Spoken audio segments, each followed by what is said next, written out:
Hello everyone, today we're going to build up this landing page in reactjs. So let's get started. I'm going to open up my terminal and I'm going to cd into my desktop and into the work folder on my desktop, and then I'm going to say npx create react app and I'm going to call it Trigr. Okay, now I'm not going to let this run because I already have a folder called Trigr because I already bootstrapped it right here. But for your case, then you're going to have to let this run so that it can bootstrap a new React application for you. And then once it's done, I'm just going to cd into that folder called Trigr, and then I'm going to open VS Code into that folder. Okay, and then as VS Code opens, then I'm just going to go back into my terminal and say npm start, which will start my development server. Now I'm going to show you where we're going to get this SVG image. Okay, and I'm just going to grab the colors from right here. So let me just grab it and copy this. Okay, and then did I run this? Nope. Okay, npm start, come on, could you run please? Okay, there we go. Okay, so I'm going to go into, this is the default React application, and I'm going to go into my source folder and into index.css, and right at the top I'm just going to paste this in. So I'm going to say let me just say root and call this primary color and set it to this. Oops, did I not copy it? Really? Set it to that. Okay, so this is our primary color, and I think we can get on with just begin to build it as we wait for the server to start. So let me remove this, and let's remove this as well because we're going to be using a font called Rubik from Google Fonts, which you're also going to grab. So above this, let me just grab my alt selector, and I'm going to say reset the margin to 0 and reset the padding to 0 as well, and then reset the box sizing to border box. Come on, so border box. Okay, so let's save this and let's head over into fonts.google.com so that we can grab this font. Okay, so fonts.google.com, fonts.google.com. What? Why does this keep happening? Okay, so my internet is down and I can't grab this font. So what I'm going to do is we're just going to work with our React application as it is. Okay, and then probably I'm just going to add in the font later. So let me just place a comment above right here and say import Rubik font. And then I'm going to go into my app.js and let's perform some cleanup. Let's remove these two at the top. Let's remove this header, and then let's remove this as well. And let's just return an h1 that says Trigr, like so. Oops, there we go. And it should reset, it should reload. I mean, what is happening? Okay, there we go. So it reloads and we have that on the screen. So let's create a components folder inside our source folder. Okay, increase this just a bit. Let's create a components folder, and then inside here let's have header.js, and then let's also have hero.js. I think those are the only ones that we're going to need. And then inside header.js, let's say underscore rfc, okay, which generates a React function component, and this is coming from an extension called ES7 React Redux GraphQL and React Native Snippets. So you can go ahead and install this. Okay, so once we have this, then inside my header, let's just return a fragment first of all, and then let's return a header tag. And Emmet always does this. I don't know why it does this when I'm recording. So let's return a header, and then let's return a div, and then inside this div let's have an h2 that says Trigr, like so, and then let's give this div a class name of logo, then give this header a class name of header just so that we can style it in our CSS. And then below this div let's have a nav. Okay, this nav is going to be a UL with two list items, so li times 2, and this one is going to say what did he say actually? It says about us and let's talk. So about us and let's talk, like so. And then after this let's have a div with the class of CTA, meaning call to action, And then inside here we're going to have a button with a class of btn, and it's a class of btn because it's basically the same button that we use here and here. And this button is going to say get started.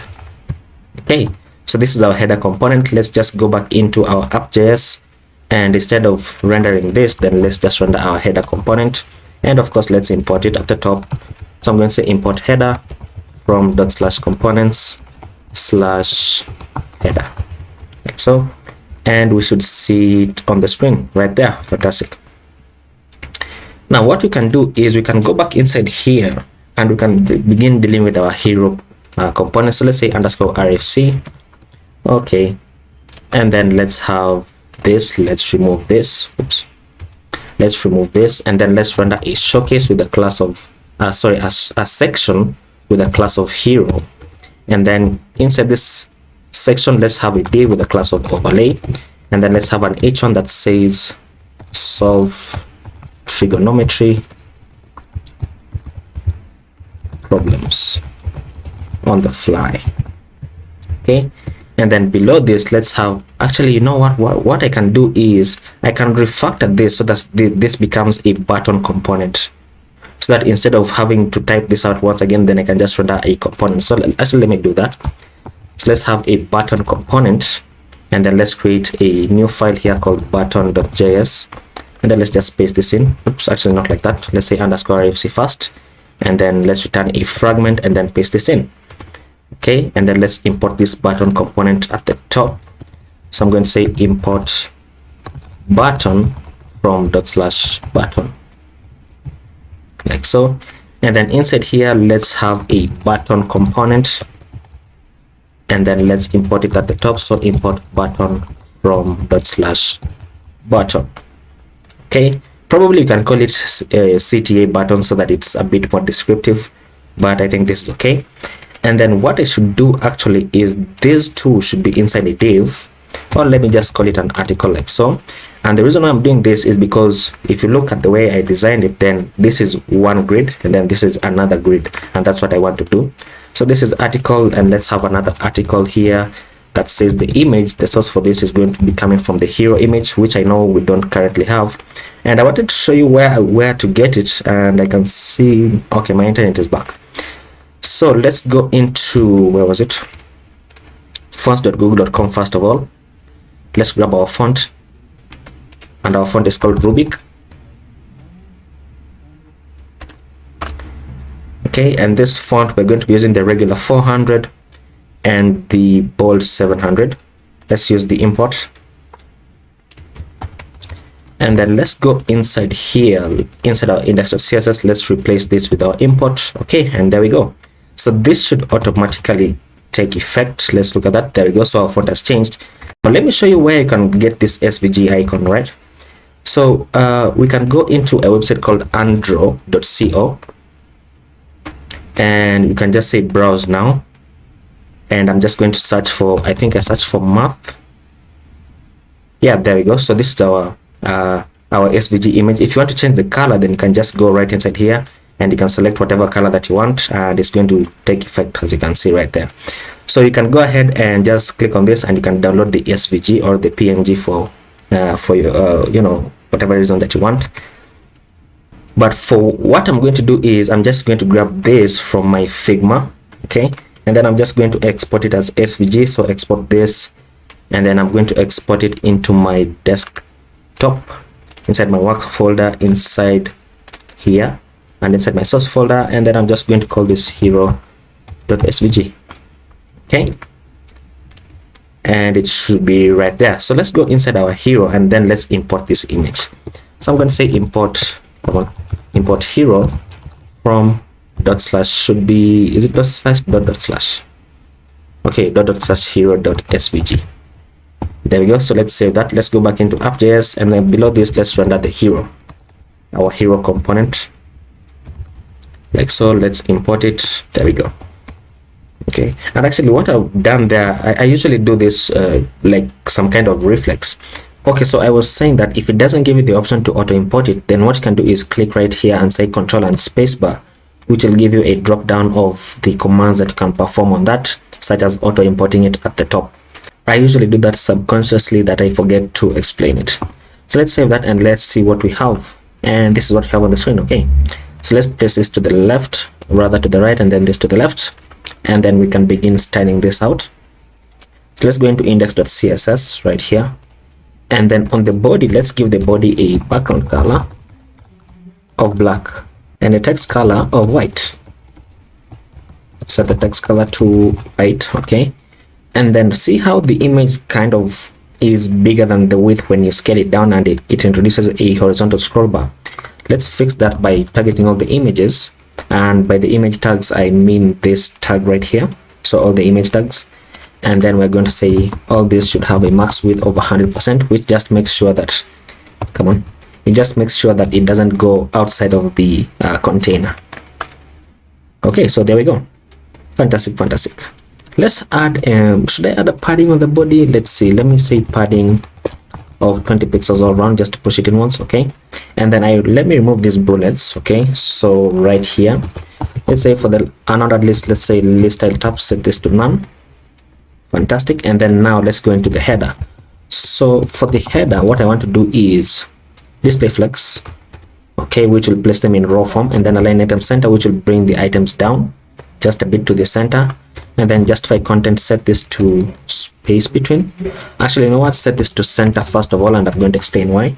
Okay, so this is set to the center because I want to add a flex direction here of column. Okay, so they're going to stack one on top of the other, and the reason I'm doing this is because I don't want these two links to show on small screens, and those two links are the nav bar right here.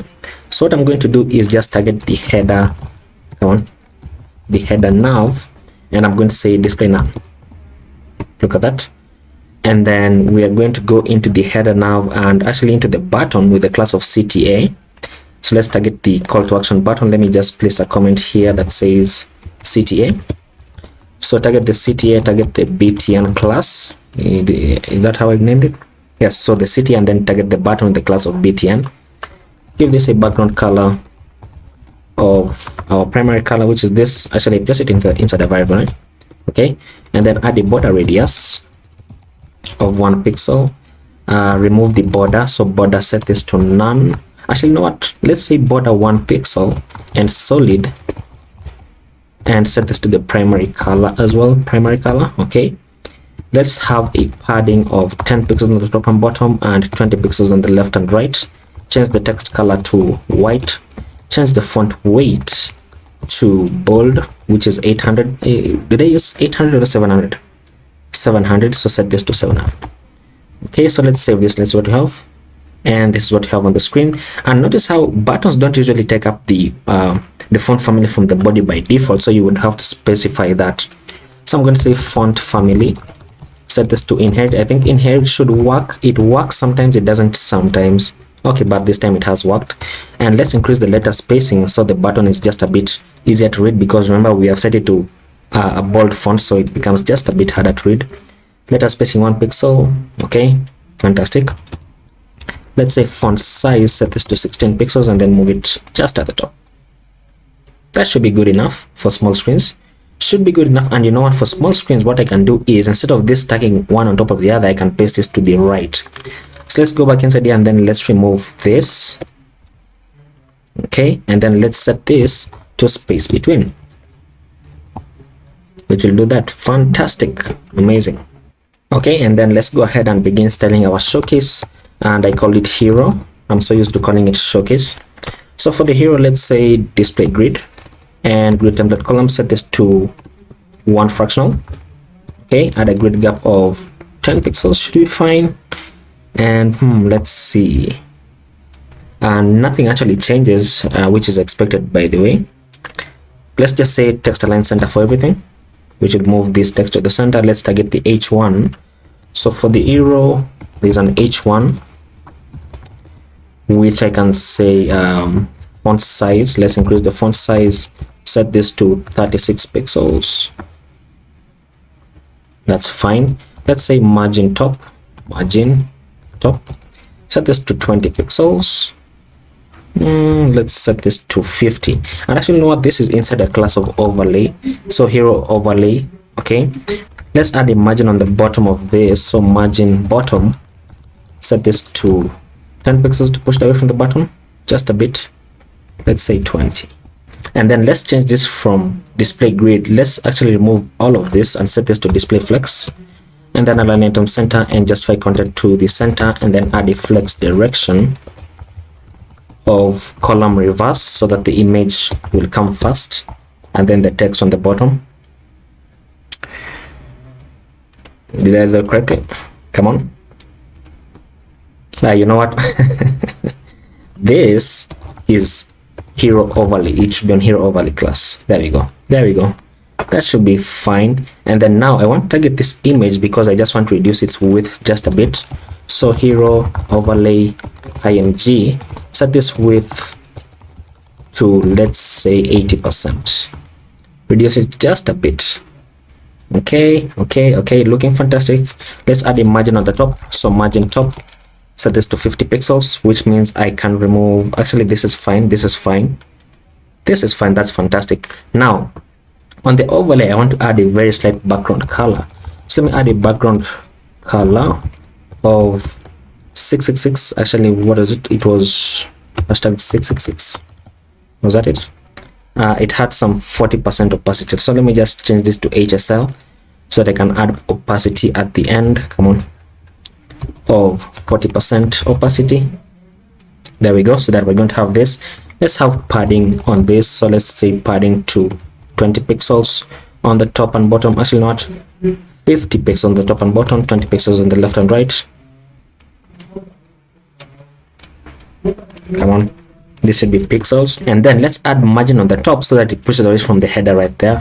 So margin top, set this to 50 pixels, which means I was adding the margin top on the wrong place here. So let's remove that, and we're going to have that. Look at that, looking amazing. Very simple landing page, very minimal. And then of course let's add a border radius on this. So border radius, set this to around 10 pixels, should be fine. That's looking fantastic. And now all we need to do is just scale it up.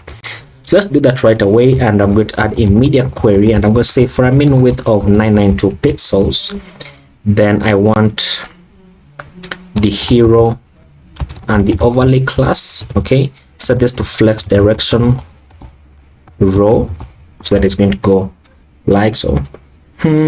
Okay, looking almost fantastic. Instead of setting this to row, what I can do instead is just change it all the way by saying display grid and grid template columns to repeat twice and one fractional column each. Okay, which will do that. It will do that. Okay, and then let's target this, increase the h1. So hero overlay h1, I think I had a margin on the h1, so let's remove the margin. So margin top, set this to 0, and then let's increase the font size to around 64 pixels. Okay, and then where did I add the display flex? I added text align center, sorry, right here. So on the hero overlay, let's say text align left, text align left, take this to the left like so. Okay, looking fantastic. And then we reduced the image width by quite a lot, right? We reduced the image width to 80%, so let's take it back to 100%. So let's say hero overlay image, set this width to 100%. Okay, let's see that. That should be fine. That should be fine. And then let's let's return our links at the top, right? Our links at the top. So for the header, come on, it was the header and the nav. I want to say display block right here. Was it the header nav? Let me see, where are you? Header nav display none, header nav display block. Come on, there we go. So it hadn't reloaded. And then once we do that, then let's target the ULs inside the nav. Okay, and then we're just going to say display flex like so, and then target the list items inside here. So copy this down right here, target the list items, and I'm going to say margin of 0 on the top and bottom and 10 pixels on the left and right to push them away from one another. Fantastic. And then let's limit everything. Okay, let's limit everything. And probably what I could do is I can go inside App.js and wrap all of this inside a main with the class name of container. so that I can go right inside here and add a media query. This was at 992. Okay, so let's add at media. Let's say min width of 1280 pixels. Let's say for the container class, I want it to have a max width of 1000 pixels. Let's see how much that is. Too small. Let's say 1100. Still too small. 1200. 1200 is almost correct. I would want this to come right here. Okay, so let's make it 1250. Not yet, not yet, not yet. 1280. How much is 1280? Okay, so 1280 brings it right there. Okay, so that means let's change this to 1440 pixels. No, 1440 is too big and this will span too much. So let's just make it 1300 pixels. Let's make it 1300, and then of course let's say margin auto, which will push it back to the center. There we go. So we have this and we have this, and this image is looking just a bit too big. That's why it goes all the way to the bottom and it introduces this kind of scroll bar. So let's reduce the image. Let's reduce the image, and actually I can just remove this from here. Okay, so that we're going to have this. Look at that. Solve trigonometric problems on the fly, and it's looking amazing. Hello everyone, and welcome back to part 2 of the Trigr landing page. And today we're going to be building the get started page, which is our login form. If you need the link to the repository, then you can head over to GitHub to my profile, and the repository is called Trigr. The link is going to be in the description as well. And so what I've done is, in my terminal, I have navigated to my Trigr work folder, and I've just started my development server by saying npm start, and this is what is running on localhost 3000, which is this right here. Now, one thing that you'll notice is that in the design, I changed the background color so that instead of being a black color, instead of a black color, I have this dark gray color. I think this looks much better in terms of, even for this, I think it looks much better, and that is what we're going to be working with. So I have my folder open in VS Code, and I'm just going to go inside my index.css. Okay, and then inside here I'm going to change this to 111827 because that's the dark gray background color from Tailwind CSS. I should mention that I want to add Tailwind because this is turning out to be a bigger project than I anticipated, and we're also going to install React Router DOM to handle our internal routing. So let me save this, and it should reset in my browser right here. Let me place this to the right and this to the left. Come on, reload. Okay, so as this reloads, it's taking quite a while. I don't know what's happening. It doesn't seem to be a problem with the server. As this reloads, I just want to head over into cdnjs.com so that I can grab the Tailwind CDN. So Tailwind, I'm going to copy this link tag and then go inside my public folder. Let me make this full screen, and then inside my index.html, and I'm just going to paste this below right here, and then I'm going to change this title to Trigr, just like that. And then I'm going to remove this comment, we don't need it, and remove this comment as well. Okay, and then we're going to remove this as well. And now that I've remembered this, I should want to change this theme color to 111827. And then I'm going to change this description into learn math and trigonometry online. There we go. So save this, and it should reset. If it doesn't reset, then I'm just going to restart my server because this is kind of annoying. So let me restart my server. Let's say npm start. Okay, and I think I can close this, but let's just leave it open. In fact, let me open this on localhost 3000. Okay, and let's begin building. So the first thing that I'm going to do actually is I'm going to create a new component. Actually, not inside components, but I'm going to create a new folder. Okay, so there we go.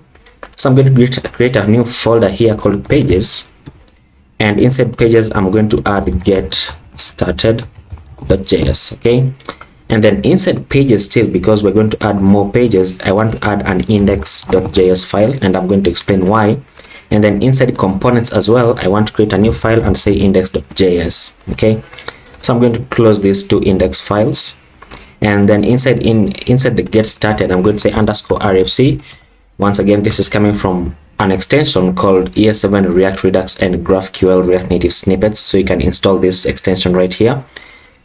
And then for the return, what I'm just going to say for now is just an H1 that says get started. Okay, so because we don't have React Water DOM installed yet, then I'm just going to comment out these two components, and then I'm going to render out get started instead. Okay, there we go, and it imports it from pages get started, and we're going to structure these imports just a bit in the future, so that we're going to have this on the screen. Okay, so I've disabled this because we don't have React Water DOM set up yet.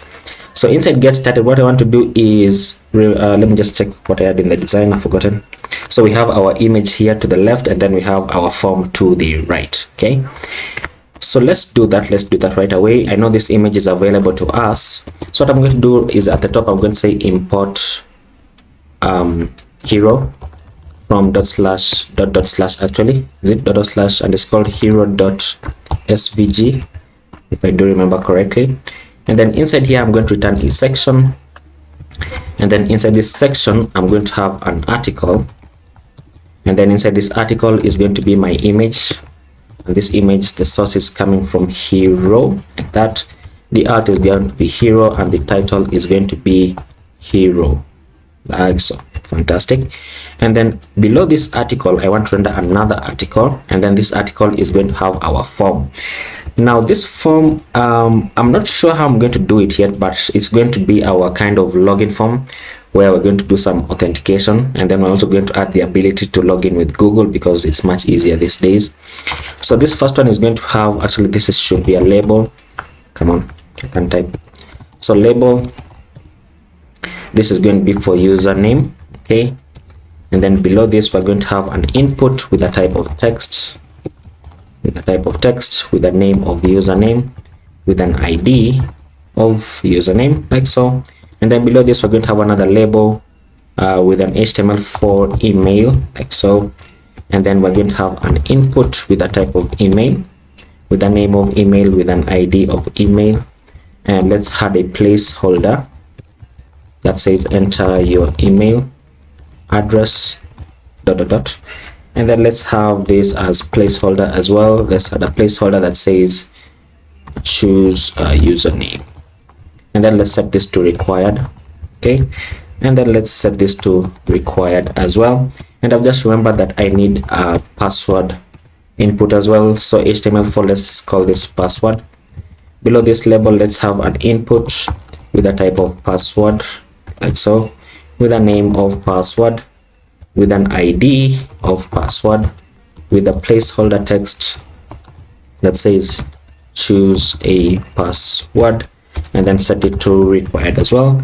And then finally below this we're going to have an input with a type of submit, which is our submit button that says the value is going to be submit as well.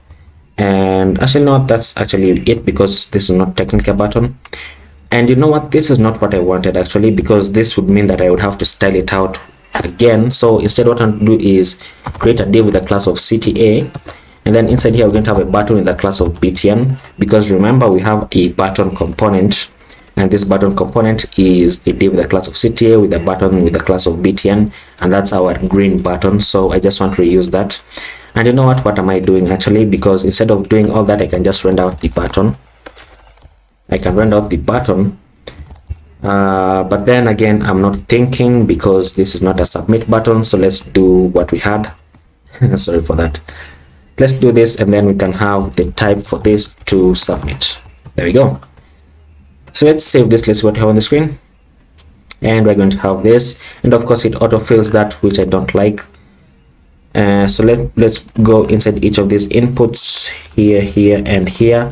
Let's add an attribute called autocomplete. Set this to off. Okay, and I'm adding multiple cursors by clicking on where I want the cursor to be, and then holding down the Alt key like so, and clicking, and you can add multiple cursors anywhere that you want. Okay, so that's that. So let's save this, let's reload this, and it doesn't reload. Of course it doesn't reload. So let me add the attribute here. So autocomplete, set this to off. Okay, so I don't know why it does that sometimes though, and this is our button right here, but this button it doesn't have the text. Okay, so let's say log in. There we go. So that's our button text right there. Fantastic. So let's begin styling this out. Let's go inside our, where is it? This is our section. Give this section a class name of padding all round of 5. Remember, we linked Tailwind just so that it becomes easier to style all of this. Go inside this image, give this a class name of width dash 9/12, which is about, what is it, 75%, right? Okay, and then once again, let's say mx auto, which will center it there like so, and then let's say margin bottom of 10. Save that, and you know what, we actually need our header. So let's go back into App.js, and instead of commenting both of these out, let's just comment the hero section out so that we're going to have our header. Fantastic. And then inside here, let's go back inside here, let's go inside the form right here. Let's give this a class name of flex and justify center. Yeah, justify center.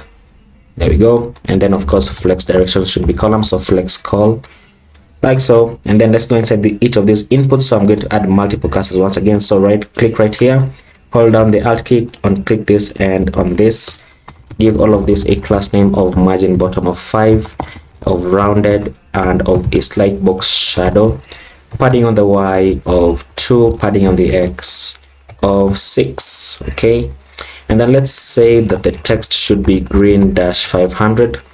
Let's add a bit of letter spacing on the text, so tracking wide, and then let's change the text of the placeholder, so placeholder dash green dash 500. Save this, let's see, and we're going to have that looking fantastic, isn't it? And then once again, I've noticed that a mistake that I've done. Each of these labels should have some text inside. So inside here, let's have username, like so. There we go, username. This should be email. Okay, and then this should be password. There we go, so that we're going to have this. So all we need to do is just scale this up on bigger screens so that this would appear on the left, and then this should have a background color of white, which I've actually forgotten to add. Let's go back into the article, give this a class name of bg white. Okay, we're going to have this, not the best looking UI because now we can't read our labels. Okay, so let's go inside the label right here, and then here, and then finally here. Give this a class name of text green dash 500. And you know what, not text green 500, let's do text gray dash 900, so that it kind of matches with this, because this color, the text that we have here, is the same color as the background text. Okay, so let's see. The labels should probably have a bit of spacing so that they push downwards just a bit. So let's say margin bottom 1. Okay, and then let's go back into our thing, which is where our article, sorry. Let's give this a padding all round of 5 and a rounded border and a box shadow, which is not going to be visible, but I just like having it right there. Okay, and we're going to have this. So this is our login form, and then we need to have our Google button below this, and I've just remembered that I don't have that button yet. So in order to fix that, let's install React icons. Probably overkill, but you know, npm install react icons. Okay, let's install that, and then below this form, is it below the form? Yeah, below this form, let's have a div. Okay, this div is going to have a paragraph that says log in with, like so, and then we're going to have an icon here that says FA Google that comes from React icons. So it's finished installing. So let's import it at the top, and we're going to say import as a named import, so import FA Google. That's why you have it in curly brackets. This is coming from React icons /FA. So let's save this. Let's see what we have on the screen. Reload this, and we're going to have nothing. Okay, so maybe FA Google doesn't exist. Let me just confirm. Let's search for Google. let's use this one. Okay, FC Google, it's FC Google. So FC, change this to FC, change this to FC, save this, close this, and reload, and we should see it on the screen right around there. Okay, fantastic. And I can't see my text, that's because it's white. So let me change this, give this a class name of text gray dash 900. There we go. Give this div a class name of margin top of 10 pushed away from the login button, and then let's say margin bottom of 2 pushed away from the paragraph. Sorry, that's not the correct thing to do actually. This should have what is it? Wait a minute, I'm styling the wrong thing. So let's tell the paragraph. So let's say flex, so that the icon is going to go right there, and then let's say item center, so that it's going to be positioned properly. If I can just type it, there we go. Let's tell this icon, give this a class name of text dash XL, come on XL, let's say margin left of 10.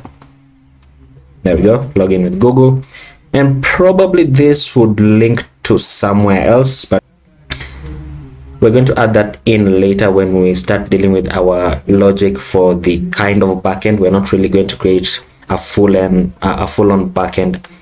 So let's do that. Let me just increase this to 4XL, make it just a bit bigger. There we go. You can add Facebook and other stuff inside here, but technically what I want to do is I want to use something called passport.js. So passport.js, and you can go through this if you want. I've used it before and I really liked it, so that's what I want to use. Now let's just scale this up. Let's scale this up. Okay, and let me see what media query I used so that we can just be more uniform. We have 992 for mean width. Okay, so instead of having this at 992, I actually want to change this to 1024, because Tailwind doesn't have 992 pixels, it has 1024, and I want to be uniform across all the pages. Now let's go inside our article. Is it our article? Nope, it is our section. Let's say that for large screens, which is 1024 pixels, then I want this to be displayed as a grid, and grid columns should be 2 with a gap of 5. Let's see, let's increase this to here. There we go. So this is how it looks at 992 pixels. And remember that we limited this. Remember how, oh, you know what, I forgot to change this. Tailwind has a class of container. Okay, in our App.js we also have a class of container, so this technically is going to mess up with our styling. So what I want to do is change this to wrapper. Okay, and then go inside our CSS and change this to wrapper. Okay, just so that we don't conflict with Tailwind styling. Oh, and I should mention that this is the reason why this is black is because it's autofill, but if you just try to change anything, then it's going to be the green text that we added in, and that is what we wanted. And the same for this, and the same for this. Okay, so let's increase this image back to 100%. Let's go inside get started, where we have this. For large screens, we're going to say width, set this to auto, and you know what, not auto really, but full, which will just take it back to 100% of the image. Let's increase this gap to, let's say that for XL screens, then the gap should be 20. Let me see how large that is. That's fine. Let's go inside the section, and I'm going to say for large screens, I'm going to say display flex. Actually, you know what, that won't work. That won't work. That's it. That is going to conflict with this. For large screens, let me go before this. For large screens, let me say margin top of 10, which will push away just a bit from this, so that we're going to have this. And then what I want to do is I want to add a class here. I want to add a class here on large screens that is called items center, which will shrink this down a bit. There we go. There we go. Fantastic. So that it doesn't, introduce a whole white space that we don't really quite need. Okay, so we're going to have this. So login with Google, login with everything, and Now what I want to do is, let me see. Yeah, this should probably be a bit more uniform. Let me see if we can fix that. Let's go inside our get started JS, and then let's go inside this. Let's say bg of gray dash 50. Okay, so let's not do that here. Let's say let me say bg white. Let me test something. Okay, so this is bg white, and then let's go inside our form, not our form but our article, let's remove this white from the article, which will remove this, and then let's also remove the box shadow from the article so that we are no longer going to see that. Okay, and then let me go back inside here. Let's say add a box shadow rounded and a border radius of rounded and a slight box shadow. And then let me go inside this article, give this a class name of get underscore underscore started, like so. And then let's go inside our index.css. Let's target that class. So right here, let's say dot get underscore underscore started. Then let's say bg white. Actually, what am I doing? Let me say background color. Set this to white, of course, but I want this white to have an opacity of about, an opacity of about 20%. Let's see how this looks. And you know what am I doing? Let's remove this. Let's say hashtag 666, like so, and then change this to have an opacity of 20%. There we go, there we go, there we go. So it's almost coming along, but not quite yet. Okay, so I can see some issues. Let me just scale this up down first of all. And what we can do is inside this article, we're going to deal with this for a moment. CSS can be confusing sometimes. And you know what? Instead of this margin top only being here, let me just add it full on for all devices, like so. So probably adding this BG white here wasn't a good idea, right? It probably wasn't a good idea, but then adding it here would be a good idea, right? BG white. Okay, and this, what's this margin? This margin is this, right? Okay, so we remove that margin. Fantastic. What we can do instead is here we can add a padding bottom of 10, so that we have that. Fantastic. And then you know what, let's just say padding Y of 10, so that we also have padding on the top of the image right there. Fantastic.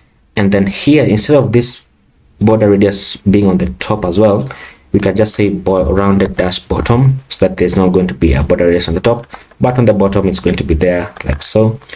And then let's add a border radius on this thingy right here. So let's say rounded dash top. Okay, so it applies. And then when we scale it up, we're going to need to do a few things. Okay, which means I'm going to have to remove this item center.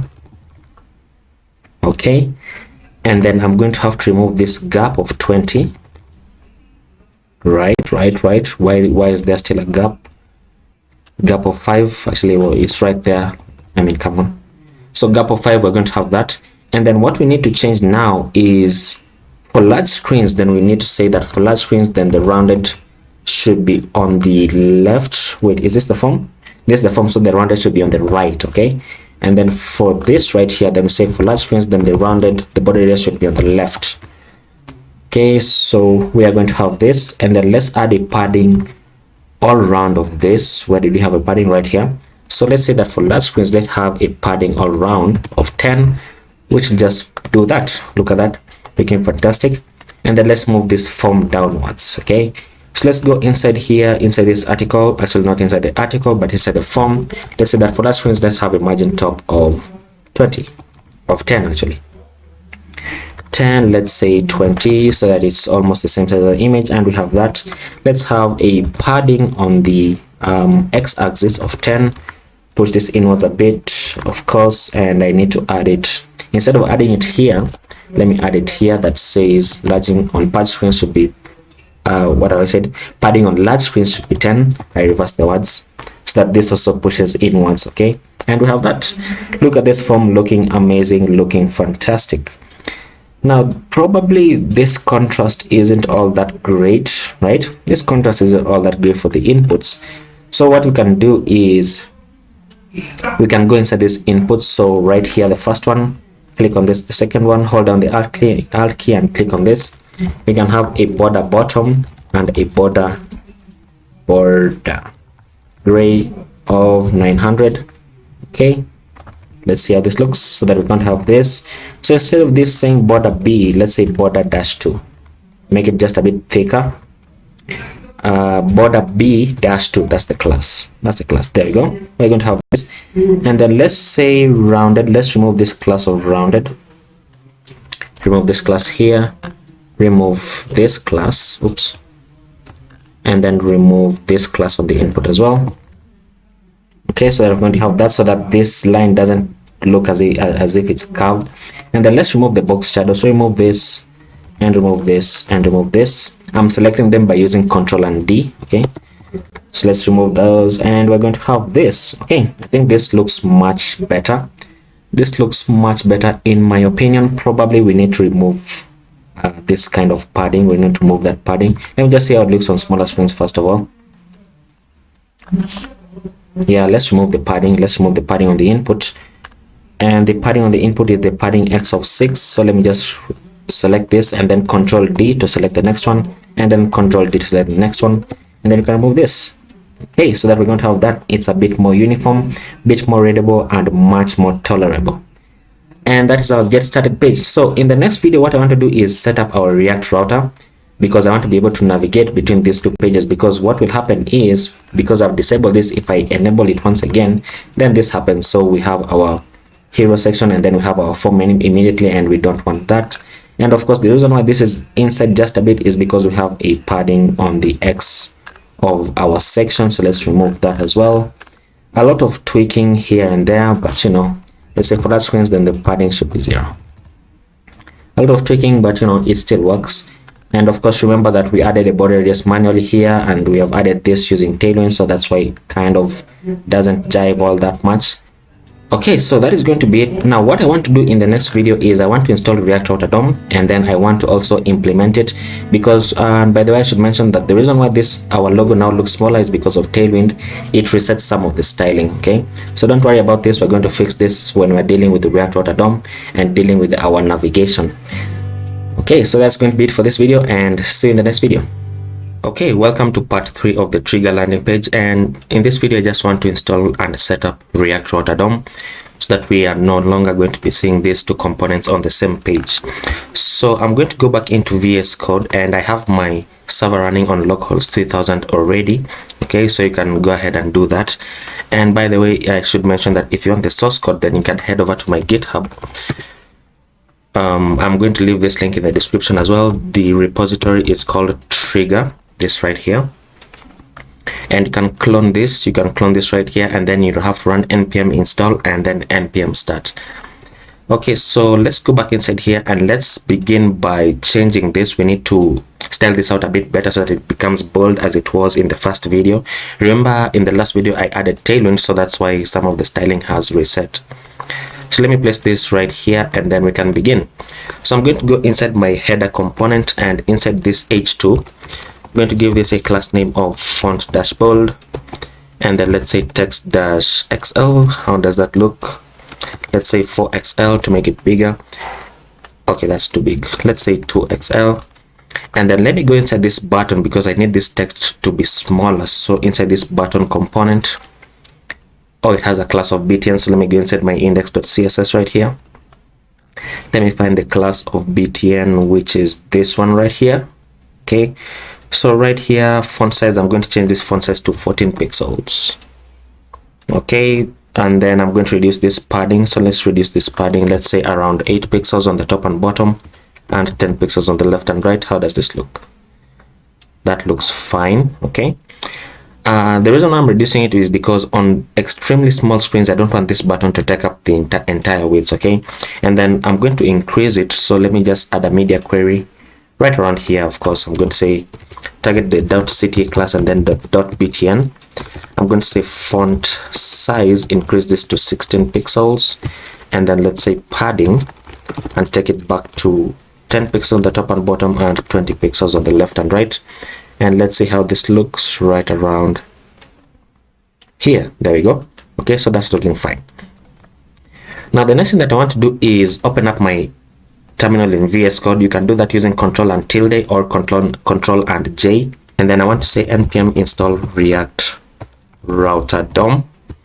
Okay, so as this installs, I'm going to go inside my app.js file right here, and then in my app.js I'm going to import, I'm going to say import browser router, so browser router, and then I'm going to import route, and then I'm going to also import switch, and this is not the correct one, so remove this.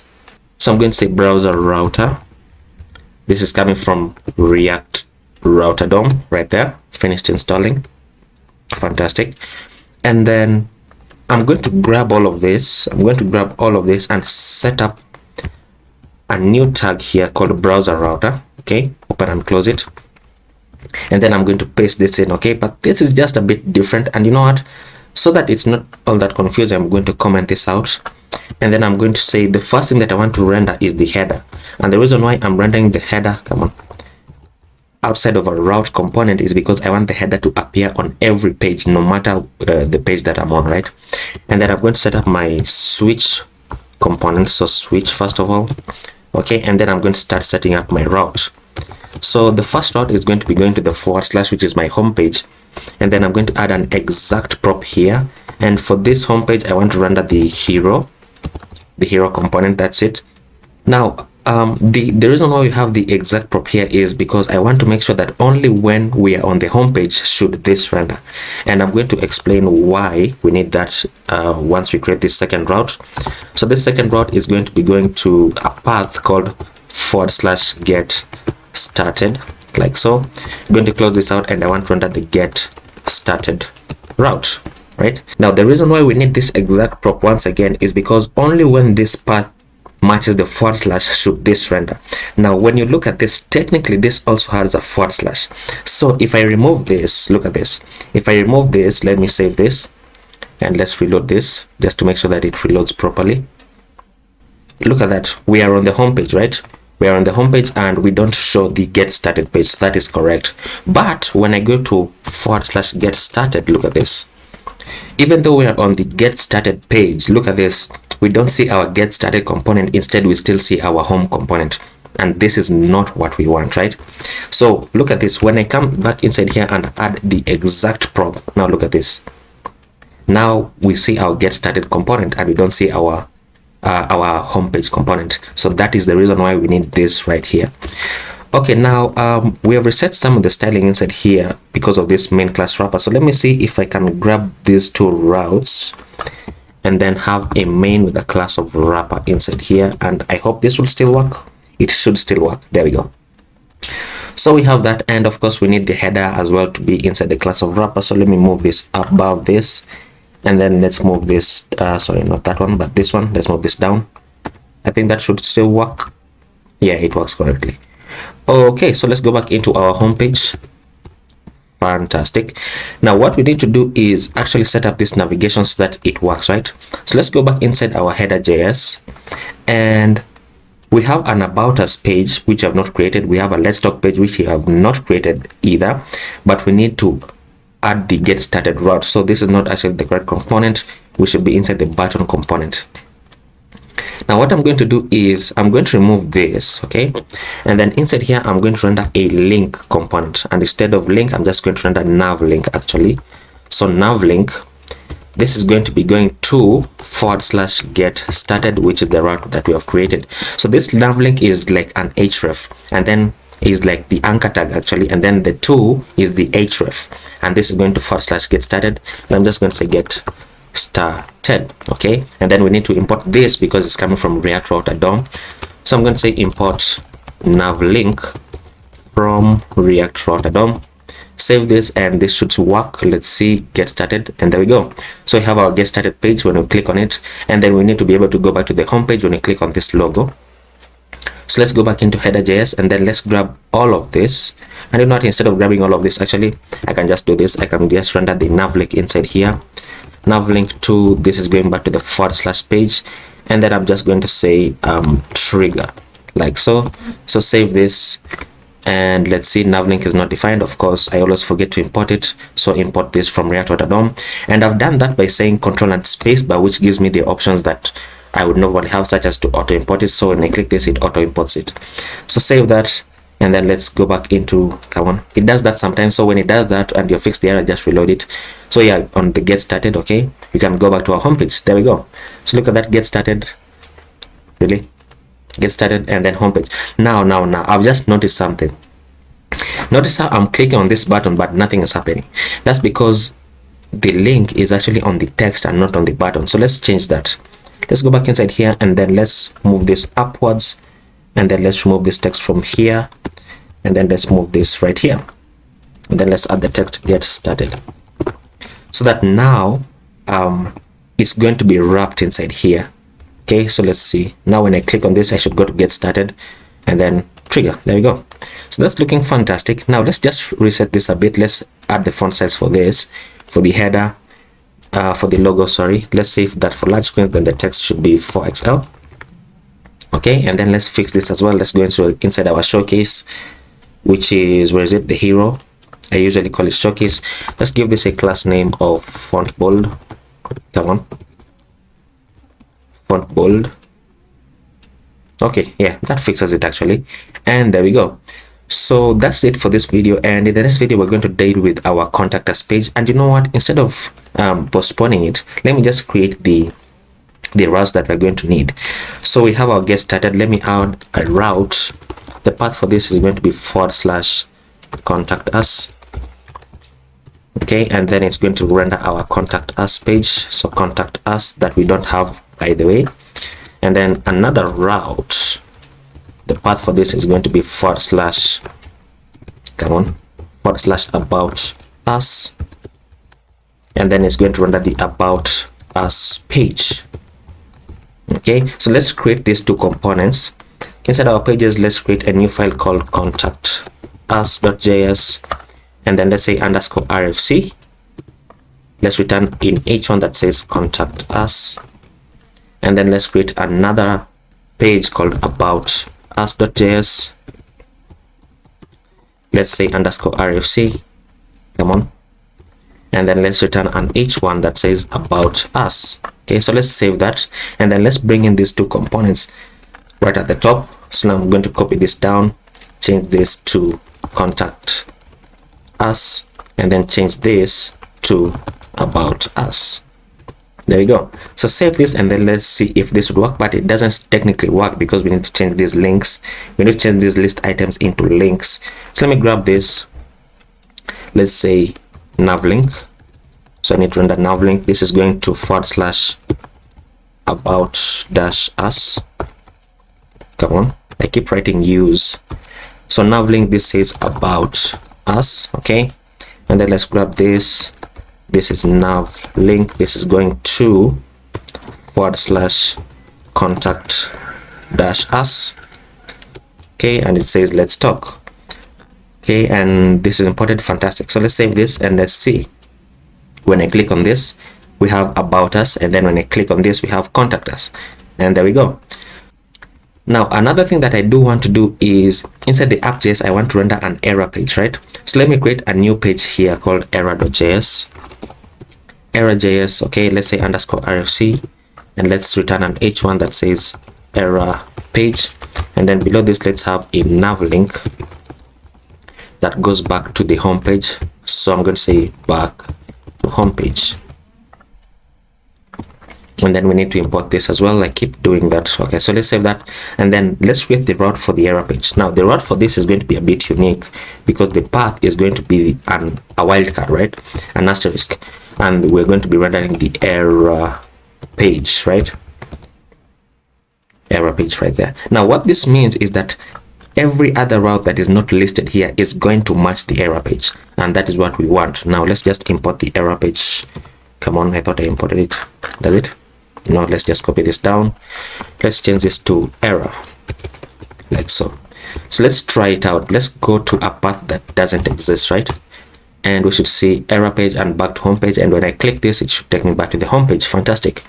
So that is going to be it for this video, and in the next video we're going to start dealing with our contact us page. Okay, we are cruising along and we are at part 4 right now, and we're going to build this about us page today. Now one thing that I've just noticed and that we didn't do in the last video is that notice how there's some kind of navigation indication right at the top. So we're on when we are on the About Us page, then we have this About Us link lighting up in green, and then when we are on the Get Started page, we have this lighting up in green, and then when we are on the home page, then this lights up in green, and so on and so forth. Now I'm also going to do that in this video, and I'm going to explain why, because what you noticed in the last video is that when we go inside our components and we go inside, I think it was the header, right, we had the nav link and we didn't use the link that comes from React Rotterdam as well. We used the nav link component. Now I'm going to explain why we needed this in this video, and actually we're going to do a practical example. Okay, as always, if you want the repository, then the link is going to be in the description. You can go ahead to my profile, and the repository is called Trigr, and you can just go ahead and clone this, or you can download the zip file, and then once you extract it, then you will need to say npm install and then npm start, which will start your development server on localhost 3000. And this is what I have, and I'm running it in my terminal right here on localhost 3000. Okay, and just to confirm that our navigation is still working, we have the About Us page, we have the Let's Talk page, we have the Get Started page right there. Okay, fantastic. Now let's go ahead, let's go into our header component. Right now, right here, I'm going to add an attribute, or a prop. Really, this is a prop because there's a component that is called active class name. Active class name. Now what this means is that these styles will only apply when this is it is the active class. How do I explain that? When, well, for example, when we navigate to the home page, then these styles are going to apply because we are on the home page. If we navigate to the About Us page, and I'm going to add active class name here as well, then the styles here are going to apply when we are on the About Us page. Now what we need to do is just say text green dash I think 500 should be fine, right? And then let me do that to this as well. So let's say, come on, text green dash 500. So let's save this, and then let's see what we have. Now look at this, we are on the home page, right? Now this lights up as green, and when you go to the About Us page, now we might encounter a slight error, and I'm going to show you that error and how to fix it. So look at this, we're on the About Us page, so this lights up in green. But notice this, even though we're on the About Us page, then the link for the home page, which is technically this, still lights up in green, and we don't want that. So let's first add this to the Let's Talk page. So right here, let's add this, copy that and paste, and then let's go into Let's Talk, and look at that. So that's looking fantastic, right? So what we need to do is that, remember how in our App.js, okay, remember in our App.js we had an exact prop on the path, and this basically means that only when this path matches the /, that's when you're going to render the hero component, right? The same thing, we need to do the very same thing right here. We just need to add the exact prop here, which means basically only when it's the /, then these styles are going to apply. So let's save this and let's see. Look at that, now it's no longer highlighted as green, and so on and so forth. So we just need to add it to the Get Started link as well. So the Get Started link is the button component. So let's go into the button component. So let's say active class name, and we're just going to say text green dash 500. Now this might not work, okay, and I actually think it won't work, okay. So let's save this, let's look at this. Okay, of course it doesn't work because this shouldn't be here, and let's add it on the top. This should work. Let's see. Nope, not yet. But then that would mean that we need to reset a bit of the stylings inside here. So index.css, let's find where we have our button. Where's our button? Right here. So let's say CTA and btn. No, let's just call this class active btn. Okay, let's call it like this. Let's make it comment case, and then let's just say background color. We're just going to reset this style, so we're going to say background color, set this to transparent. Okay, we're going to say border radius can remain. We're going to say border, we don't need a border, so let's say border none. Let's say padding is going to remain, so the color is going to be what's the Tailwind color for green? Let me just look for that. Tailwind CSS colors. I forget the hexa values, so let me say this one, 10b981. Okay, come on, 10b981. Okay, that's the Tailwind green. Font weight can remain, font family can remain, font size, and so on and so forth. So let's save this, and then let me see if this will work. Okay, So let's see if this will work. So active class name, let's say dot active, not dot, but active btn. Let's see. It started, still doesn't work. Let me remove this.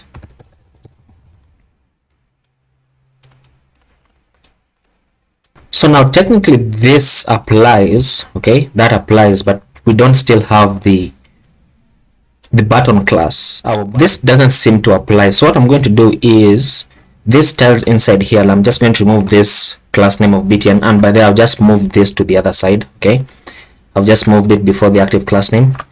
And what I'm going to do is, let me test something. Let me just say bg white. Let's see. Okay. So maybe it's because we have the styles in our index.css file, that's why it doesn't work. So let's just fix that. Let's go inside here. Let's say bg green dash 500. Let's say py2 px6 rounded and add a box shadow, just to re-add the styles as they were. Okay, look at that. Now when we're on the about us, okay, now that seems to apply. That seems to apply as we want it to actually. So let's add a transition. Let's transition all, let's say duration dash 300. Let's have a hover state where we're going to say bg transparent, and then for the hover state, let's say text green dash 500, and then I just want to add a border of green dash 500 so that when you hover over it, then the button is going to have a green border. Okay, so let's see, and we need to say border dash border, actually just border. There we go.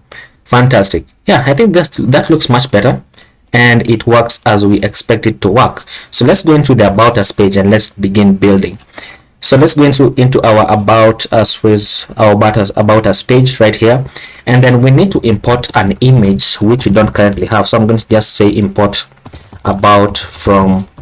should be about let me just say about.svg, which we don't currently have. Now what I'm going to do is I'm going to grab this image from Figma, okay? But remember, like in the first video, you can head over to Andro, let me say andro.co, and I don't remember what I searched for here. I actually don't remember, but let me just see if I can find it. Let's just say Rubik's cube. Let's see Rubik. Let's say math. Okay, so this is the SVG image that I used. Now when you search for math, I don't know whether you can have an easier keyword to search for this, but this is the SVG image that we used. And once again, if you want to change the color, all you have to do is go right here and then select your preferred color. Okay, so you can head over and download this as an SVG. I'm just going to grab mine from Figma, so let me just do that. Let's say grab this and export as SVG. Okay, let's export it into desktop work, and let's say, where is it? It's called Trigr. Okay, into our source folder, and right here, so let's say about.svg. and while we are here, actually let me do that for the contact us page as well. So we need this for the contact us, and let me see if I can find this one as well. So let's just say contact,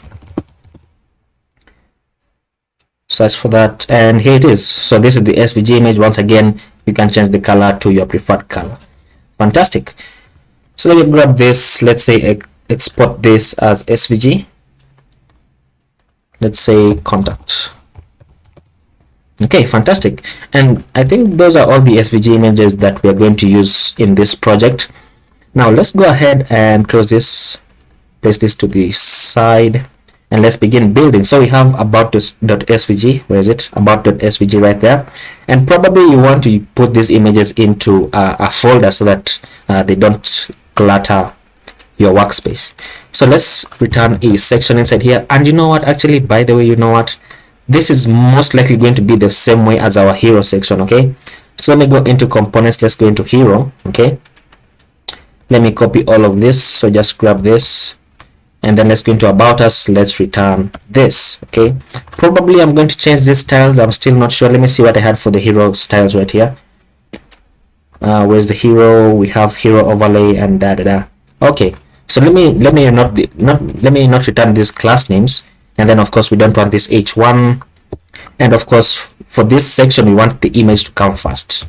Okay, so we want the image to come first. I'm moving it by just selecting the text that I want and then holding the Alt key and moving it up or down. Okay, so we have the class name, we have this, we have the h1 that says what, why does Trigr exist. So let's say why does Trigr exist, and then below this we have a paragraph that says this. So let me just copy it and paste it here. This is just some random text. If you're in VS Code, all you can say is do something like lorem20, which will generate 20 dummy text for you. Okay, and we don't need the button component here, so let's remove it, and this should be it. So let's save this, and this is not here, this should say about, like so. Okay, fantastic. Now let's see what we have on the screen, and we have this looking amazing. So let's begin styling this out. We are using Tailwind, so let's say padding y of 10, padding x of 5, and actually how much padding did I have on both sides? I don't quite remember. Let's say get started. What did I have? Padding of 5 all around. Okay, that should be fine. Okay, you can close this, and then let's go inside this inside this div. Let's say grid and grid columns 1, so display them as a grid with the gap of 5. Let's see how that looks. Fantastic. And then on medium screens, then we just say grid columns should be 2. Okay, so let's save that. Let's go inside this h1 font bold. Let's say text 4XL, increase the size. Let's say margin bottom of 5, push it away from the text. Probably we can say margin top of 5 as well, just push it away from the image. Let's say margin top 10. Okay, and then for medium screens, let's reset the margin top to 0. Okay, and I'm going to show you why that's necessary, just so that it doesn't push away downwards more than the image. Okay, for the paragraphs, did I add a line height on the paragraphs? I should actually do that, because the smaller the smaller your screen becomes, then the greater the line height should be. Just a principle of design. Let's see in our index.css. Let's see the paragraph where I didn't have the paragraph line height, so let's just add the paragraph line height. I'm going to say for every paragraph, then the line height should be, let's see how 1.8 looks. Yeah, should be fine. 1.8 is fine. Okay, that's amazing. Now what font did I import? I imported the 400 and 700. Okay, that's nice. Now that we have this, let's just see how this looks on larger screens, and that's all we need to do actually. So let's increase this right around there. Look at that, right around there, then it goes to full screen. Right now I need to just adjust it just a bit, okay, because I don't want this to happen. And probably you know what we can do? What we can do is right around here, then we can add a margin top so that this pushes downwards even more. Right, so let's go right in the section. Let's say for medium screens, the margin top should be 20. How does this look? 20 should be fine. Okay, and then let's say for large screens, now I want to do something different here. Okay, I'm going to say that for large screens, actually no, let's say for XL screens, then I want this to be a flex box. Okay, flex box, which might just mess it up just a bit. Look at that, you see that? So flex box, let's say actually, is that a good idea? No, I don't think that's a good idea.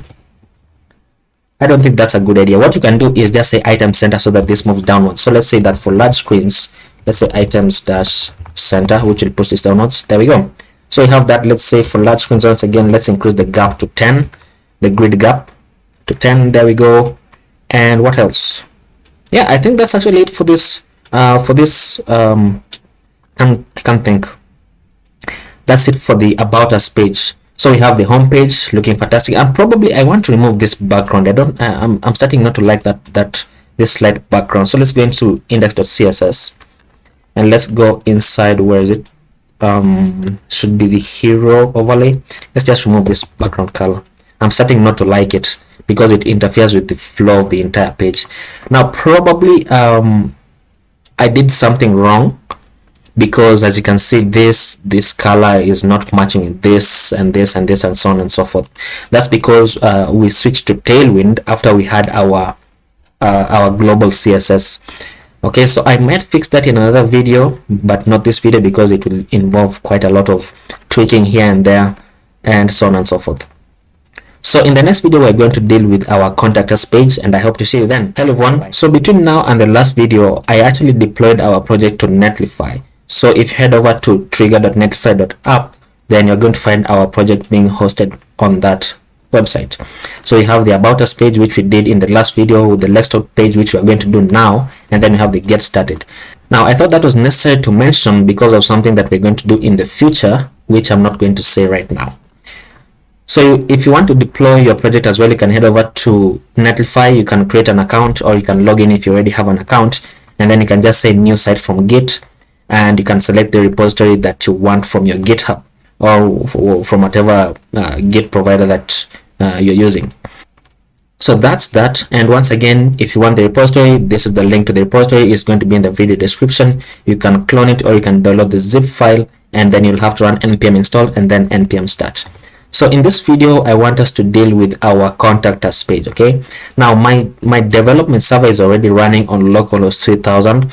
That's why we can see this. And then for the contact us page, what we need to do is, come on, where is it? So for the contact us page, what we need to do is almost something similar to what we have been doing. Actually, it's just resetting a bit of the styling. So what I'm going to do is grab this entire section. Okay, I'm going to grab this entire section, and I'm going to close this and close this and close this, and then I'm going to go into our contact us page right here, contact us.js, and then I'm going to replace this with an empty fragment, and then paste this section in. If you're wondering about this fragment, it's because you can only return one item in our return statement. Okay, you can only return one item, and the fragment serves as the kind of parent for everyone.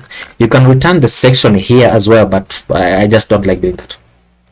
Okay, so this is going to be our about us page. Now we just need to change this import. This is going to be coming from contact, which is the name of our image. So I'm going to say import contact from / should be contact.svg. Okay, and then once you save this, then you should see this on the screen. That's amazing. Now what we need to do is just change this second article, because we're going to be displaying a contact us form. Okay, and this contact us form is going to be powered by Netlify. So I'm going to show you how we can do that. So I'm going to create a form inside here, and I'm going to create a label, and I've forgotten how I created this. Actually, let me just confirm that. So we have a kind of h1 that says let's talk some. So let's have that here. Let's say an h2 that says let's talk some, and let's just have it as an h1 for reasons that it's easily detectable by Google. So this one is going to say, the label for this is going to say what is your name. The label for this, the HTML for is going to be name. Okay, and then input with a type of text with a name of name and an ID of name. Okay, we're going to say placeholder that says your name, and set this to required as well. Okay, and then we're going to have another input with a type of email, with a name of email, with an ID of email, with placeholder that says enter your email, and then set it to required as well. And of course, I forgot to add the label for email, so let's add it at the top. So label for email. Okay, and by the way, the autocomplete that I have is from Emmet. So if I just say label and press enter or tab, then it's just going to create that for me. It's just a bit faster. So let me say, what is it? Enter email. I didn't have the email section here, but we need to have it. So enter your email address. Now it will be prudent for you to have some kind of validation function to validate whether the email entered is correct, or whether the name entered, I mean the string is not empty, basically, for the name, and then some kind of regex for the email. But I don't want to do that, and I'm not actually going to do that. So let's have another label here for, let's just say text area. This is going to say I want us to talk about, so I want us to talk about ... And then let's have a text area. So text area with a name of text area, with an ID of text area, columns 30, rows 10. That's fantastic. And actually that should be it. You know what, let's add a placeholder. So placeholder, I want us to talk about ... and set it to required as well. So let's save this. Let's see what we have on the screen, and we should have this very horrible looking, right? So let's style this out. Let's go inside the form. Should be the form, I think. Okay, let's give this a class name of flex items. No, let's say flex column. Let me see how this looks. Okay, that's fantastic. That's amazing. And then the inputs and the text area should have a transparent background. So let me go inside our index.css, so that I can just add it once. So I'm going to say input and text area. Let's say background color, set this to transparent. Okay, that's because I don't want to keep on jumping from this one to this one to this one and adding the same tags. Okay, so let's do that once, and then let's begin styling this out. And actually, you know what, we can just tell all the inputs inside here as well. So let's say input, target the input.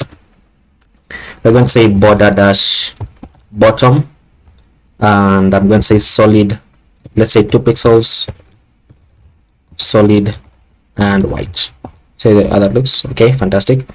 Let's say padding of 10 pixels on the top and bottom and 15 pixels on the left and right. Let's have a border radius of rounded, sorry, that's a Tailwind class. Let's say 10 pixels. Okay, move this up, actually move this at the top. Let's say font family, actually has it inherited? Yeah, it has inherited the font family, so we don't need to specify that. And then what else do we need to do? I don't think there's anything else we need to do on the inputs actually, and this is not what I wanted. Okay, now the reason why this is happening is because the padding that we have on the left and right is greater than the border radius that we have at the bottom. So if I change this back to 10, if I just set it to 10, look at that, it would be and actually that's the wrong thing. It should be, let's add that to 15 once again. The border radius here should be lesser, right? Let's see, 5 pixels. Yeah, it should be lesser. So let's set this to around let's say 3 pixels. Oh, you know what, border radius, okay, you know what, we don't even need to have a kind of large border radius because it's not technically visible. So you can have it at 2 pixels and that should be fine. Okay, and then for the inputs, let's see what we can do. I can say margin bottom of 10 pixels to push the inputs away from one another, but let me see, how does 50 pixels look? Does that move away? Okay, there we go. So let's say 20 pixels. The reason why this scroll bar was introduced is because we have a text area at the bottom right here. Okay, so don't forget about that. And then let's see, we have the inputs and everything is fantastic. So let's go back into our contact us and let's tell this h1 right here. So let's go inside this h1, where are you? Here. Okay, give this a class name of flex, not flex, what am I doing? Let's say text dash for XL. Let's say margin bottom of 5, push out from that. Let's say margin top of 10. Okay, let's talk some, let's say font bold. So font bold, make it bold. Fantastic. Okay, that's looking almost amazing. Now one thing that I do have an issue with is I can't see the text area, right? I can't see the text area. How did I? Okay, so the text area has a rounded border. So let's do that for the text area. So let's say text area, let's say border of what do I have here? 2 pixels. So let's say 2 pixels, solid and white as well. Okay, so we're going to have that. Let's add a border radius of 5 pixels. Let's say margin top of 5 pixels. Fantastic. Let's add a padding of 10 pixels to push this text inwards just a bit. Fantastic. And what padding do I have on the left and right here? 15. So let's make it 15 so that it's uniform with the inputs as well. Okay, that's looking almost amazing. We just need to scale it up, and of course it's already scaled up because we copied the styles, but I want this to go to the left and then this to go to the right. So let's go back into contact us and then let's just grab the entirety of this article from here to here, cut this out and then just paste it above this. Okay, and voila, so we're going to have that. Now one thing that this is going to be a problem is that now when we do this now the image appears on the bottom. I don't want that to happen, so what I'm going to do is inside this div I'm going to remove this grid right here. I'm going to remove this gap as well, and then actually now let's just remove all these styles, and then let's say flex. Okay, and then flex column reverse, which will just bring the image on the top and then our form on the bottom, right? You know what, would it be better if this h1 is at the top and then the image? Would that be better? I'm not sure. Let's try to move it above right here. I don't know, let's see. Probably, right? Probably it would be better. let's just have it there and let's see how this looks. Okay, and then let's go right inside here. Let's say that for medium screens, then I want to display this as a grid, and then grid, come on, grid columns, let's say columns 2, and then items dash center for medium screens, of course. So let's see that. Let's increase this to here. Not a fan of this, because of item center. So let's move that. Still not a fan of it. Let's add a grid gap to separate this image right here. So let's say gap of 10, gap dash 10, so not full column, so gap dash 10, so that we're going to have this. And of course, as always, I always forget the submit button, but we're going to add that in a moment. Now what you can do is I'm not sure about this H1 here, so let me just try and move it to where it was. Let me see how this, there we go. Okay, so let's just move the H1 downwards so that the image is going to move upwards, and we're going to have that looking amazing, looking fantastic. Now we need a submit button on this form, so let's go to the bottom of the form right around here. Let's add a button with the type of submit that says send. Okay, and we're going to have that, and it's at the center because I have item center here. No, I have flex column. So let me grab this, give this a class name of, come on, of block. Okay, let's say text dash left, should go back to the left. There we go. So let's margin top of 5, let's say bg white, let's say padding y2, padding x of 6, let's say rounded dash large, let's add a box shadow, let's say text dash let's say gray dash 900. Okay, so we're going to have this. Now the reason why I added the slight background is because I just wanted to see how the button would look, but I don't want this bg white, so let's remove it. And we're going to have actually, text gray 900 should now say text white. So we see our submit button, send, right there. Okay, fantastic. And we can also see the slight kind of box shadow, right? Do you see it? So let's see. Let's go inside our form and let's say item start. Okay. No, I don't like that. I don't like item start. So let's remove this. And that is going to be our form. But remember, we added some margin on the top in the because we copied these styles, right? We added some margin on the top of the, where is it, right here, margin top of 20. So we can remove this actually, and we're going to have that. So let's talk some and and we have this and this and this. So that's looking amazing. Okay, now one thing that I didn't want to do is you will realize that this form is technically functional, but if you try to submit anything, then it doesn't go anywhere, right? So what we need to do is incorporate netlify into it, right? So let's go back into our index.html, okay? And this is a bit different in terms of adding netlify form submissions.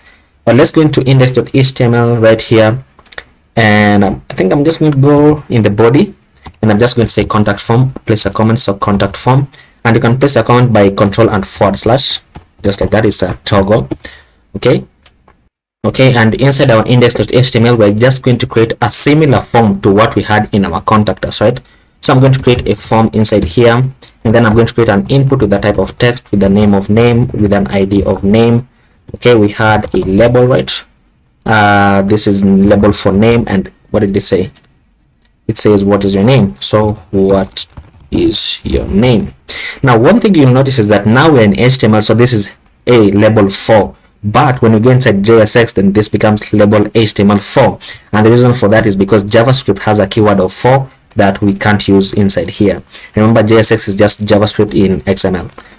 So let's add another one here. We're going to have an input with a type of email, with a name of email, with an ID of email, and of course we need a label for this. This is a label for email, and it says enter your email address. Okay, oops, there we go. And then what else did we have? We had a text area, so let's add a text area. So label for text area, let's just copy this, and then oops, let's say I want us to talk about ... and then let's have a text area with a name of text area with an ID of text area, and that is that. Okay, now one thing that we do need to do is we need to make sure that the name that we have inside here corresponds to the name that we are going to have that we have in our text area here. So this is the name of text area, just confirming that that's correct. And not instead of this being text area, let's just say message, because it's a bit more descriptive, right? And then let's also change this name to message, like so. Okay, and probably if you don't know, the 4 here refers to the ID. Okay, it doesn't refer to the name of the text area, it refers to the ID. And then the input for the name for this is name, so let's just confirm that we have the name here, and then this is email, and then that is email. Now what we need to do is add an attribute on the form here called netlify. Okay, and once we do that and we deploy to netlify, then netlify is automatically going to add all the form submission stuff for us. Okay, so let's save this. And by the way, if you want to prevent some spam from bots, then you can also add what's the attribute? It's called netlify. It's called netlify honeypot, and then this is equal to bot field. Come on, and then we set this to hidden. Okay, I think this should be okay. You know what? I think this should be okay. So what I'm going to do is, remember we deployed our project, so I'm just going to redeploy this, and then we're going to see if it's working. So let's cd into pages here. Let's say git add contact us.js and git commit, let's say contact us page. Let's cd out of this. Let's say git add index.css. What did I add in index.css? Added the input. So let's say git commit style inputs and text area. Let's say git add let's first cd out of the source. Let's cd into the public folder. Let's say git add index.html. let's say git commit, and let's say add netlify form. Okay, and let's say git push. Now if you're wondering why my index.js is modified, okay, all I did is remove the semicolons that were here, and then change this to double quotes instead of single quotes. So that's all that is changed in this index.html file. So don't worry about that. Yours is not going to be changed. Okay, I just thought I should mention it in case you're wondering. Okay, so that will begin a deploy for us. So we can go ahead into Netlify to check how it's going on. Okay, so let's go into Netlify, and then let me log in, and it should trigger an auto deploy. And actually, you know what, it's already done. So that's looking fantastic. So let's open this up, and we should see about us. We have this, we have let's talk, and we have our image, and so on and so forth. Okay, so I've filled in some dummy data, and we have this. So let me say send, and we should see, oops.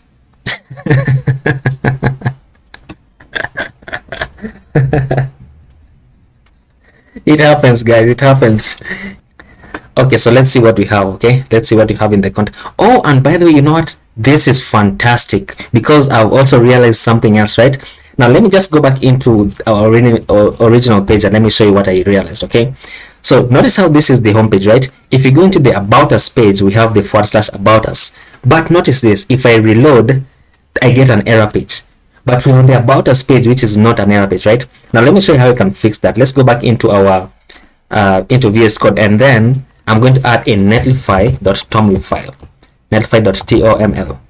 Okay, and then inside here we're going to have redirects, and we are redirecting from equals to /**, and we are redirecting this to what is it, index.html, like so, with a status of 200. Is that how you do it?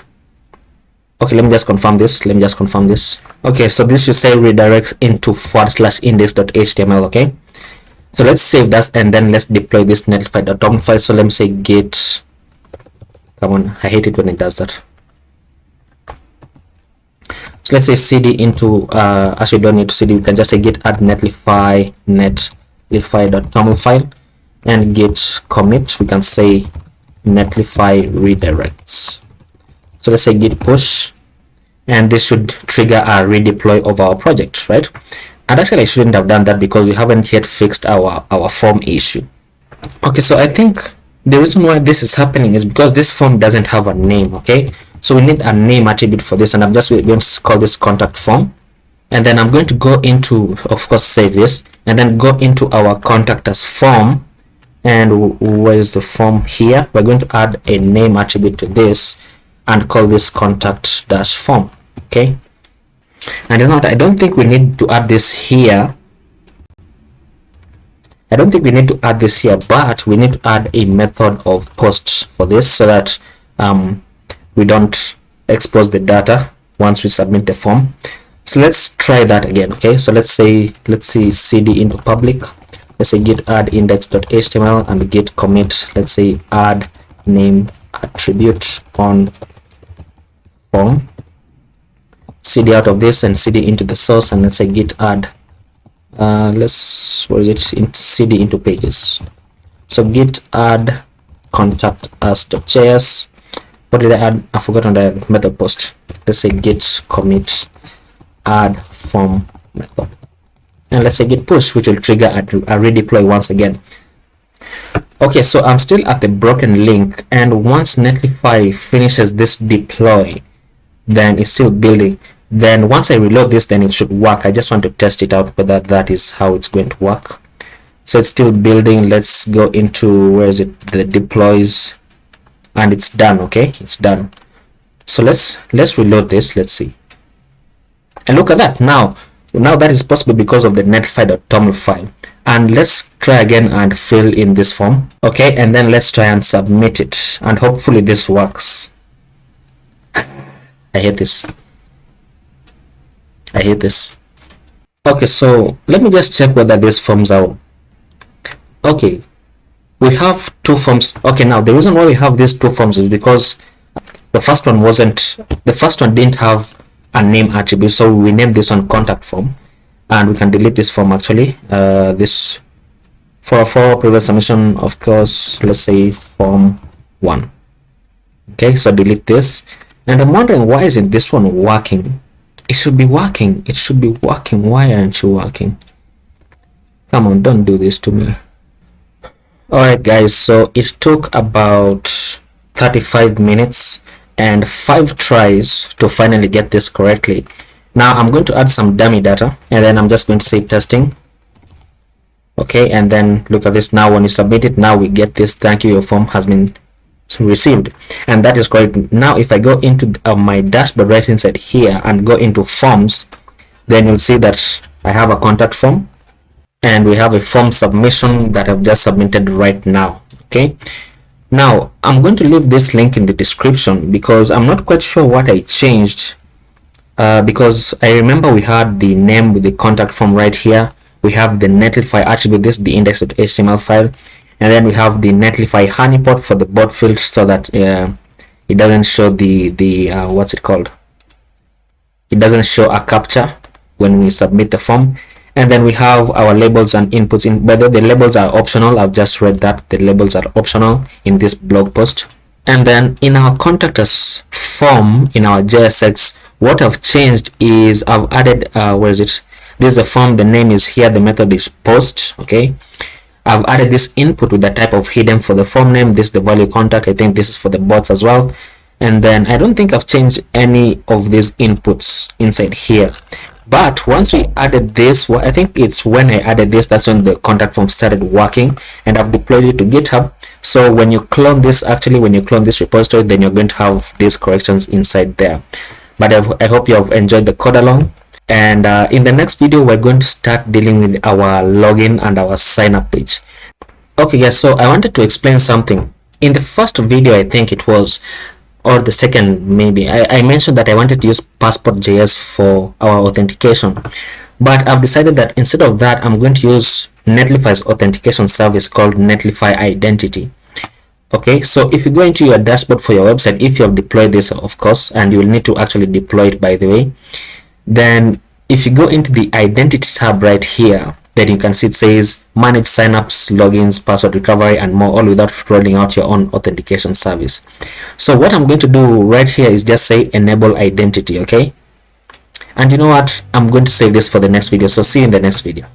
Hello everyone, today we're going to build out our login and logout logic using the Netlify identity service, and I built a small demo to show you what we're going to be doing. So if I click on login, because I don't currently have any kind of user, I'm going to have to sign up first. So I'm going to sign up with my email. The email should be here. Actually, this should be my name. And when I sign up, then look at this. Now we have this text that's saying this will only show if you're logged in, and then it has some text at the top that says welcome back, and then whatever name that you're going to sign up with. And then when I click on logout, then it logs me out, of course. Now when I click on login again, because I already have an account with them, so I'm going to just place in my email, and then now I can log in because I already have an account. Now if I go into my, let me log out. If I go into my Netlify identity service, then look at this. I'm just going to reload this, and it should see that I've created a new instance of myself logging in, created that a few seconds ago, which is actually correct. So we're going to do the very same thing in Trigr. So on our website, we're going to build out our authentication service, and I've just remembered that we created our login form, but we're not really going to use this one because we're going to use the model that pops up, that you've just noticed. It pops up from Netlify right here. Okay, so I can close this. And then one thing that I should mention is that you should go ahead and deploy your website. So if you have not done so, you should go ahead and deploy your website to Netlify, okay, because we're using the Netlify identity service.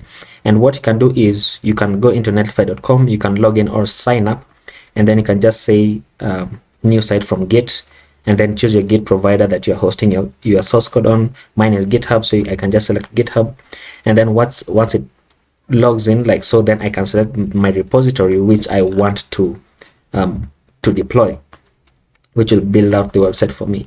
And then once you do that, then you can go ahead. So mine is called a Trigr, that's what I have. So trigr.netlify.app, and I'm going to go ahead into identity right here, and then I'm going to say enable identity.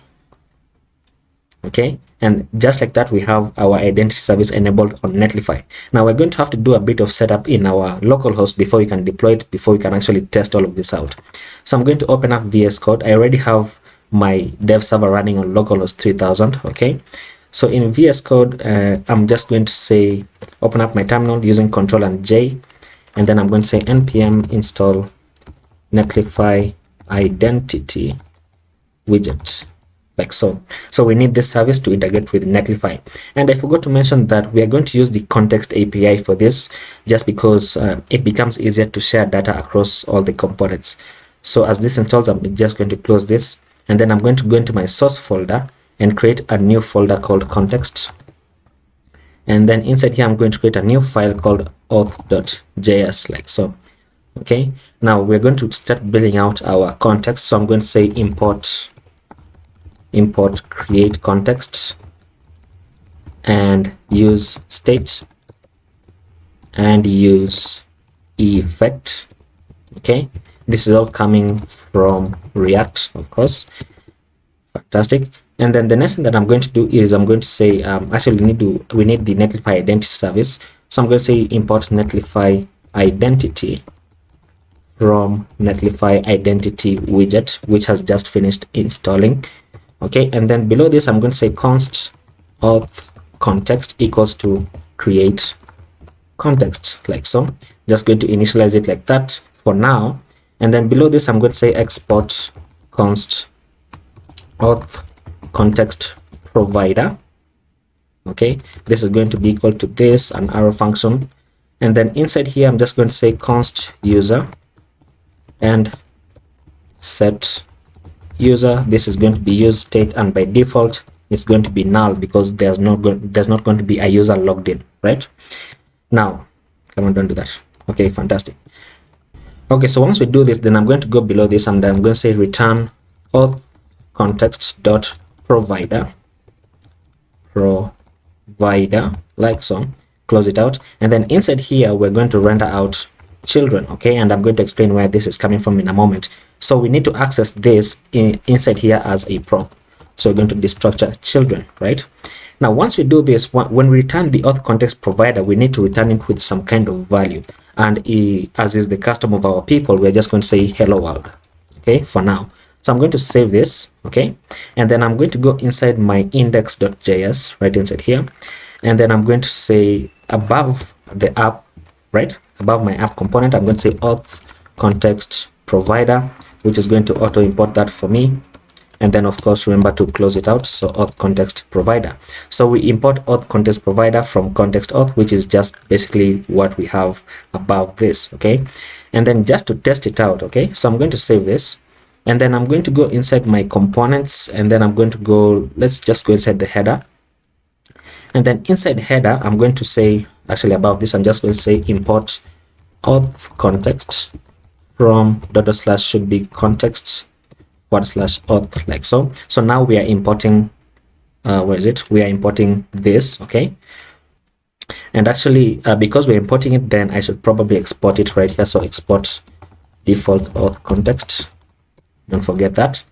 Okay, so once we finish importing it, then I just want to show you how we can access this value that we have here, which is the prop for the auth context provider, right?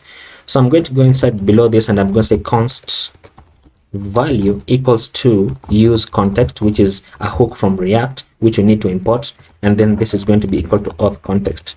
So let's import that hook. So I'm going to say import use context from React, okay. And then let me say right inside here, okay, inside my logo, then I just want to access the value. So I'm going to save this, and then let's see what we have on the screen right here. Let's reload this, and it says hello world, right, which is basically what we have inside our value inside here, right? So that means that we are able to access this prop inside the other components, so we have set it up correctly. So I'm going to change this back to Trigr, like so, because that's our logo. And then I'm going to go back inside my auth.js, and then we're going to begin a bit more of setup. Now let me explain this, children, right? So inside index.js, notice how we wrap the auth context provider, we wrap the app component inside the auth context provider. So the app component becomes the child of all of this. Remember that the app component is kind of our parent component for all other components, right? We are rendering all other components inside our app component.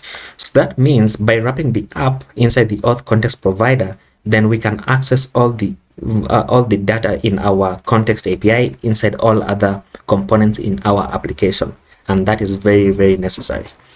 Okay, so let's go below this, and then let's set up our use effect, right? And then let's set up an empty dependency to close it out.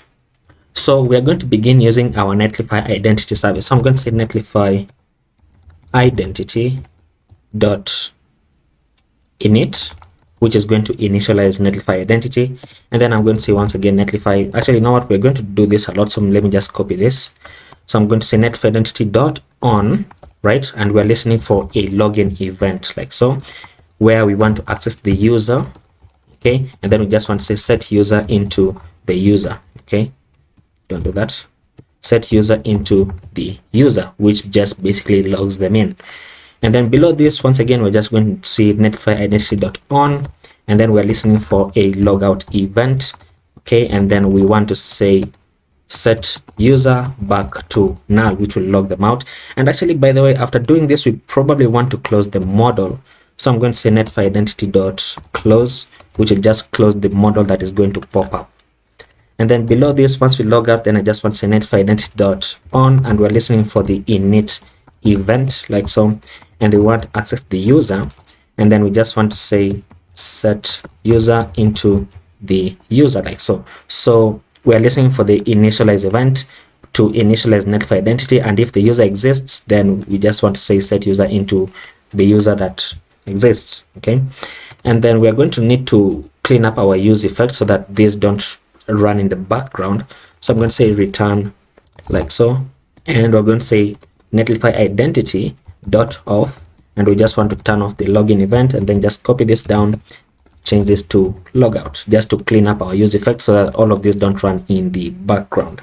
Okay, so once we have this, then I'm going to go outside of this use effect.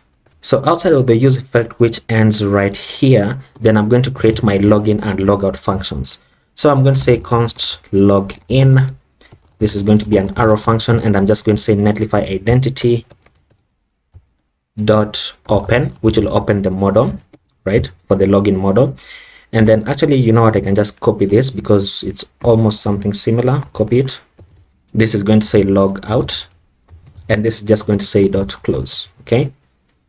Okay, so once we have this, then we're going to have to pass in this logout and the login and the user into our context right here.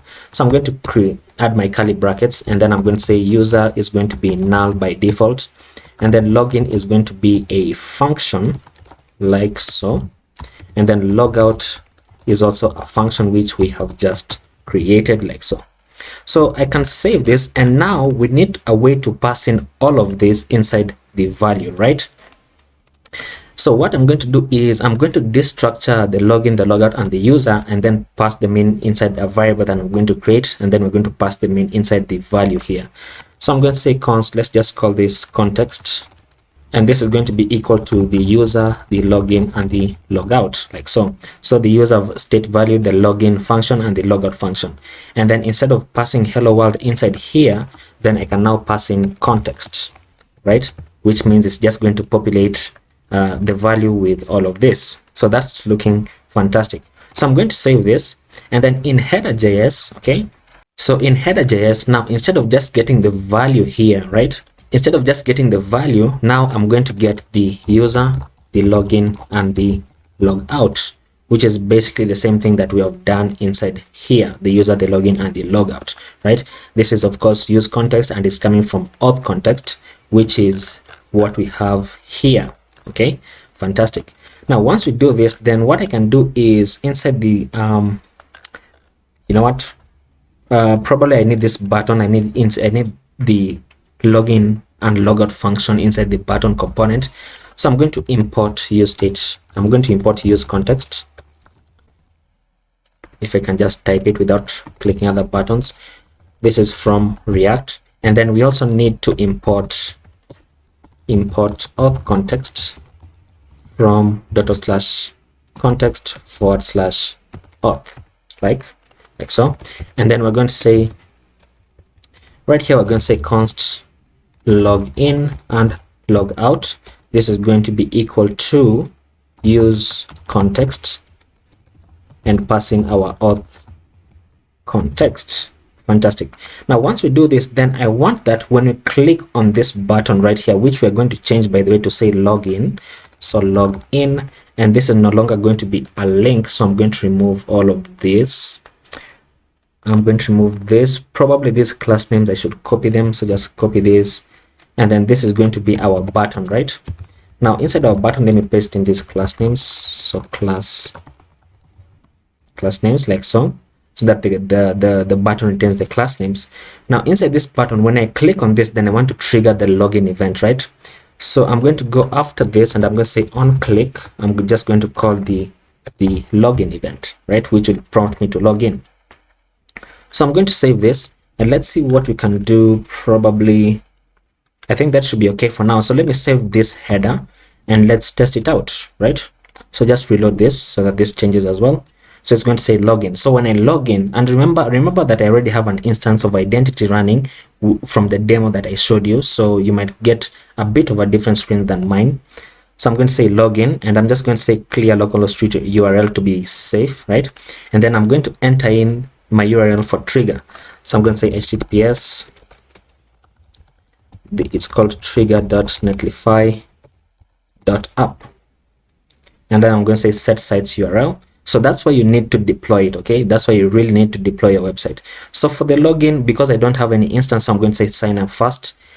Okay, so once I fill in the details, then I'm just going to say sign up.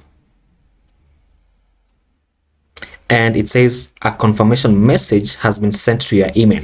Now, for the purposes of testing, I don't want to do this, right? So I'm going to go into Netlify, and then I'm just going to say settings and usage inside my identity. So settings and usage. And then I'm going to say should be right here, confirmation template. So I'm going to say edit settings, and I'm going to say allow users to sign up without verifying their email address, just because I don't want to jump into my email right now to kind of show you, right? Okay, so I'm just going to reload this, Let's say login again. I hope this will work.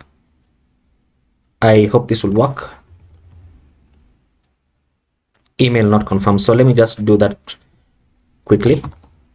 Okay, so I've confirmed my email, but I'm still getting a small error here where it says email not confirmed, right?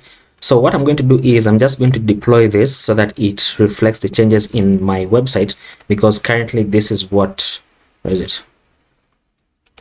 Because currently this is what I have, which we have just changed, right? So let me deploy this to Netlify so that it reflects the changes as well.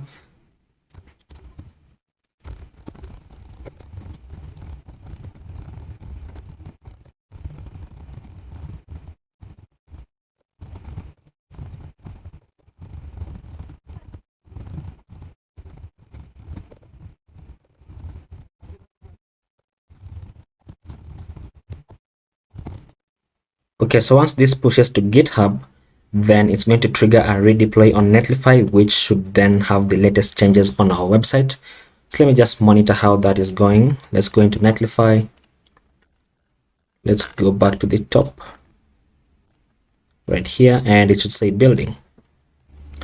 And you know what, we're going to get an error because these are assigned a value but never used. So let's fix that. Let's just comment this out. Let's comment this out and comment this out.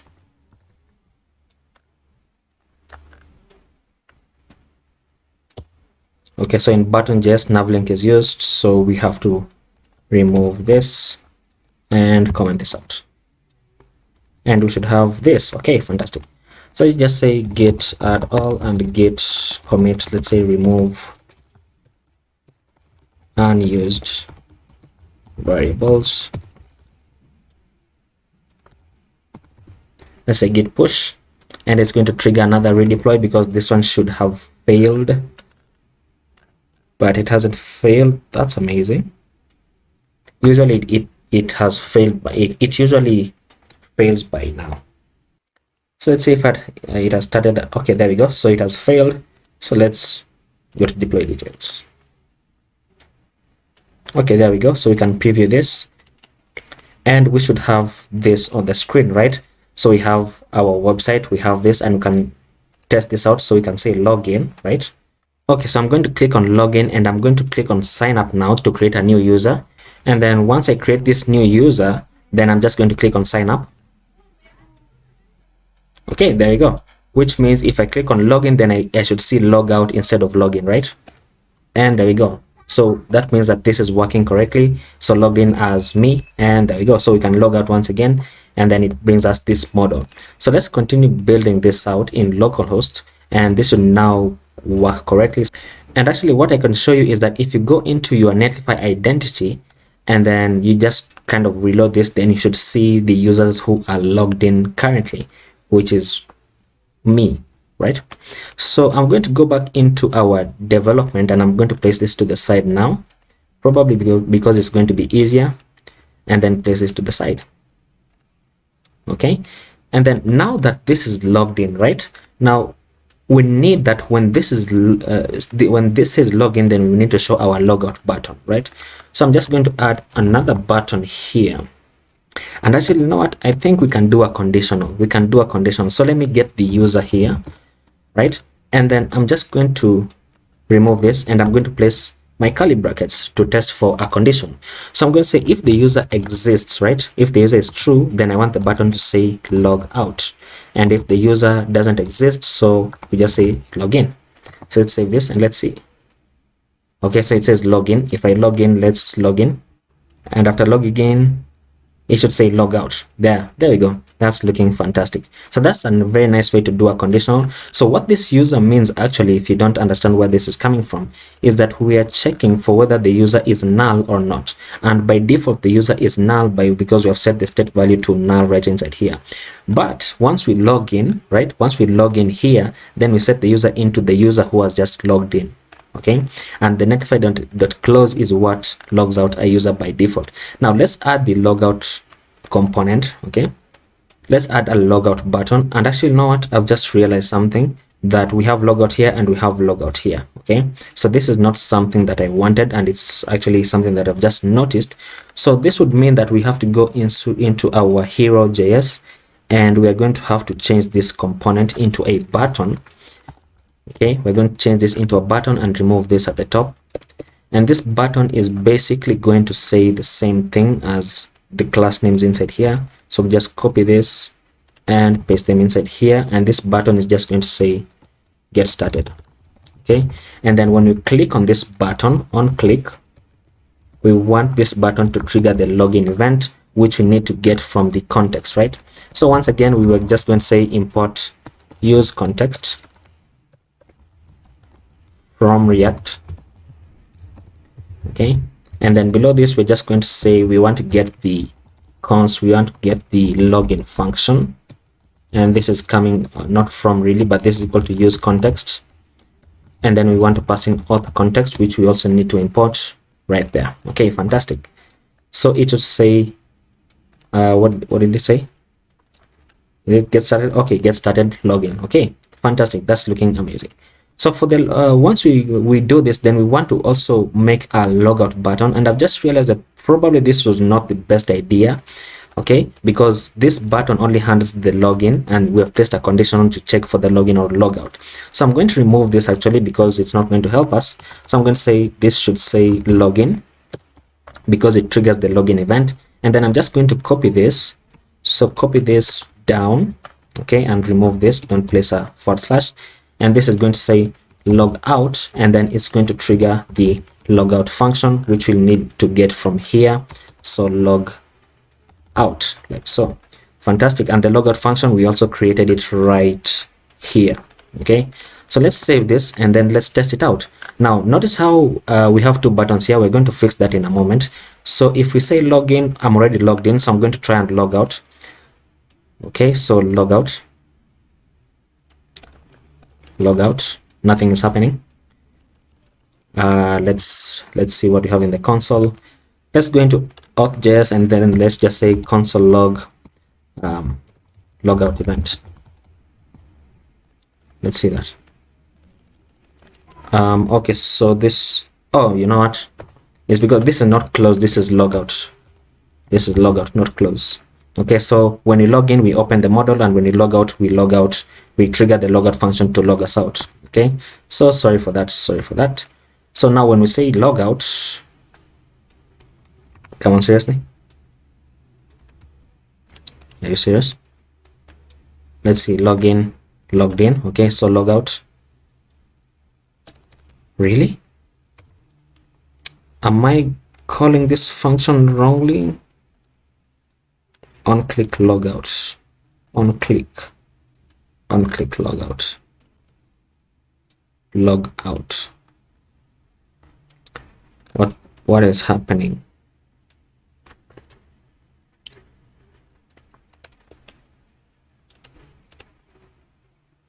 Oh, so it logged us out. Okay, it logged us out correctly. It just took a while, and it didn't trigger the logout console log as I had hoped it would. So let's just remove this. Oh, we already removed it. Okay, fine. Oh, I removed it. That's why it didn't trigger, you know. Okay, that's fine. So it logged us out because now when I click on login, then it gives me the model, right?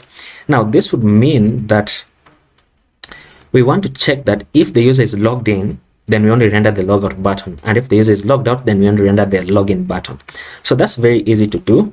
We can just go inside this button. We're just going to cut out this button, and then we're going to place a conditional. We are going to say if the user exists, and only when the user exists. So we do a double ampersand, which is a truthy and, which means it will only execute the expression on the right if the left is also true. So I'm going to paste this in. So if the user exists, that's when we want to render our logout button, and if the user doesn't exist, then it's going to render this one. So let's save this and let's see.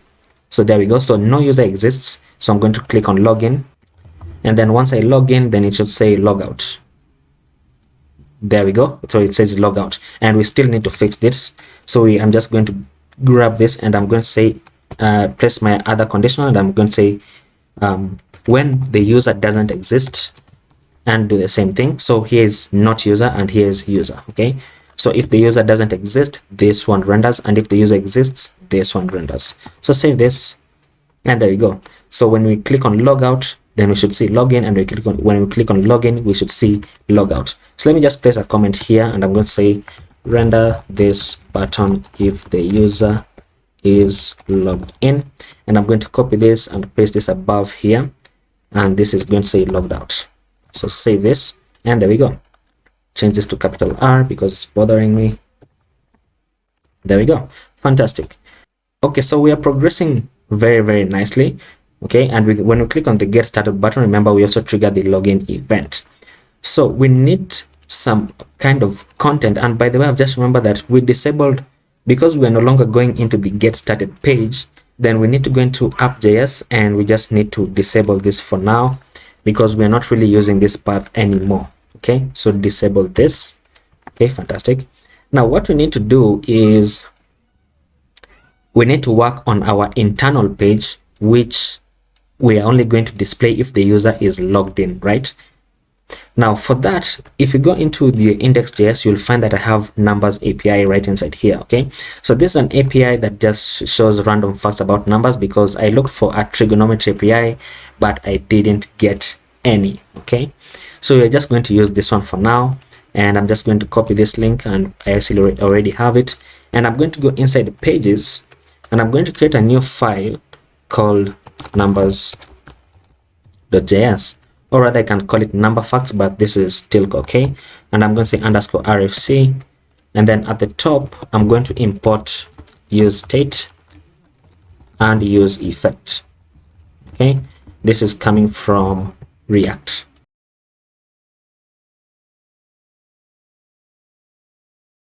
And then I'm going to set up my state values. So I'm going to say const details and set details, which is basically the details for the number. This is going to be use state, and by default I think it's going to be an empty string. I think so actually. And then let's just set up our use effect. So use effect, and we want to fetch data from that API. So I'm going to say const fetch number data. This is going to be an asynchronous function, and we're going to say const res equals to await fetch, and we're going to pass in the URL that we have inside here, inside backticks, because we're going to change this dynamically. And then we're going to say const data equals to await res.json, and then we want to set the details into the data that we get back. Okay, and then let's just call this function so fetch number data like so, and then add in our empty dependency array so that this only runs on the initial render. And then inside here let's return a section, and inside this section, come on, and then inside this section let's just have an h2 that says details. I actually don't know what we get back from this, but actually no, let's just console log here. Let's console log the data, and then let's just disable this for now. And then we need to create the page that is going to render this. So I'm going to go into App.js, and then I'm going to render a route inside here. The path for this is going to be dashboard, you know, just because it sounds cool, and it's going to be rendering our what we call our number component. Okay, so number, and then close out the route. Okay, and just check that this is imported. Let's import number. So import number from /pages/number. Okay, so let's save this, and then let's see what we have. Now number is a protected route. Okay, so it's not accessible to people who are not logged in. Okay, so I want to do something different for this number component. Okay, and if you see the section where we are coding up the use effect call and everything, that it made it into the video, but we're not going to do that anymore because of some issues with the API. So what I'm going to do is right inside here, I just want to return a fragment. Okay, and then we're going to return a section, and then we're just going to return an h that says number component, and then at the top I'm going to import use state from React. And actually, you know what, I think, yeah, okay, this is correct actually.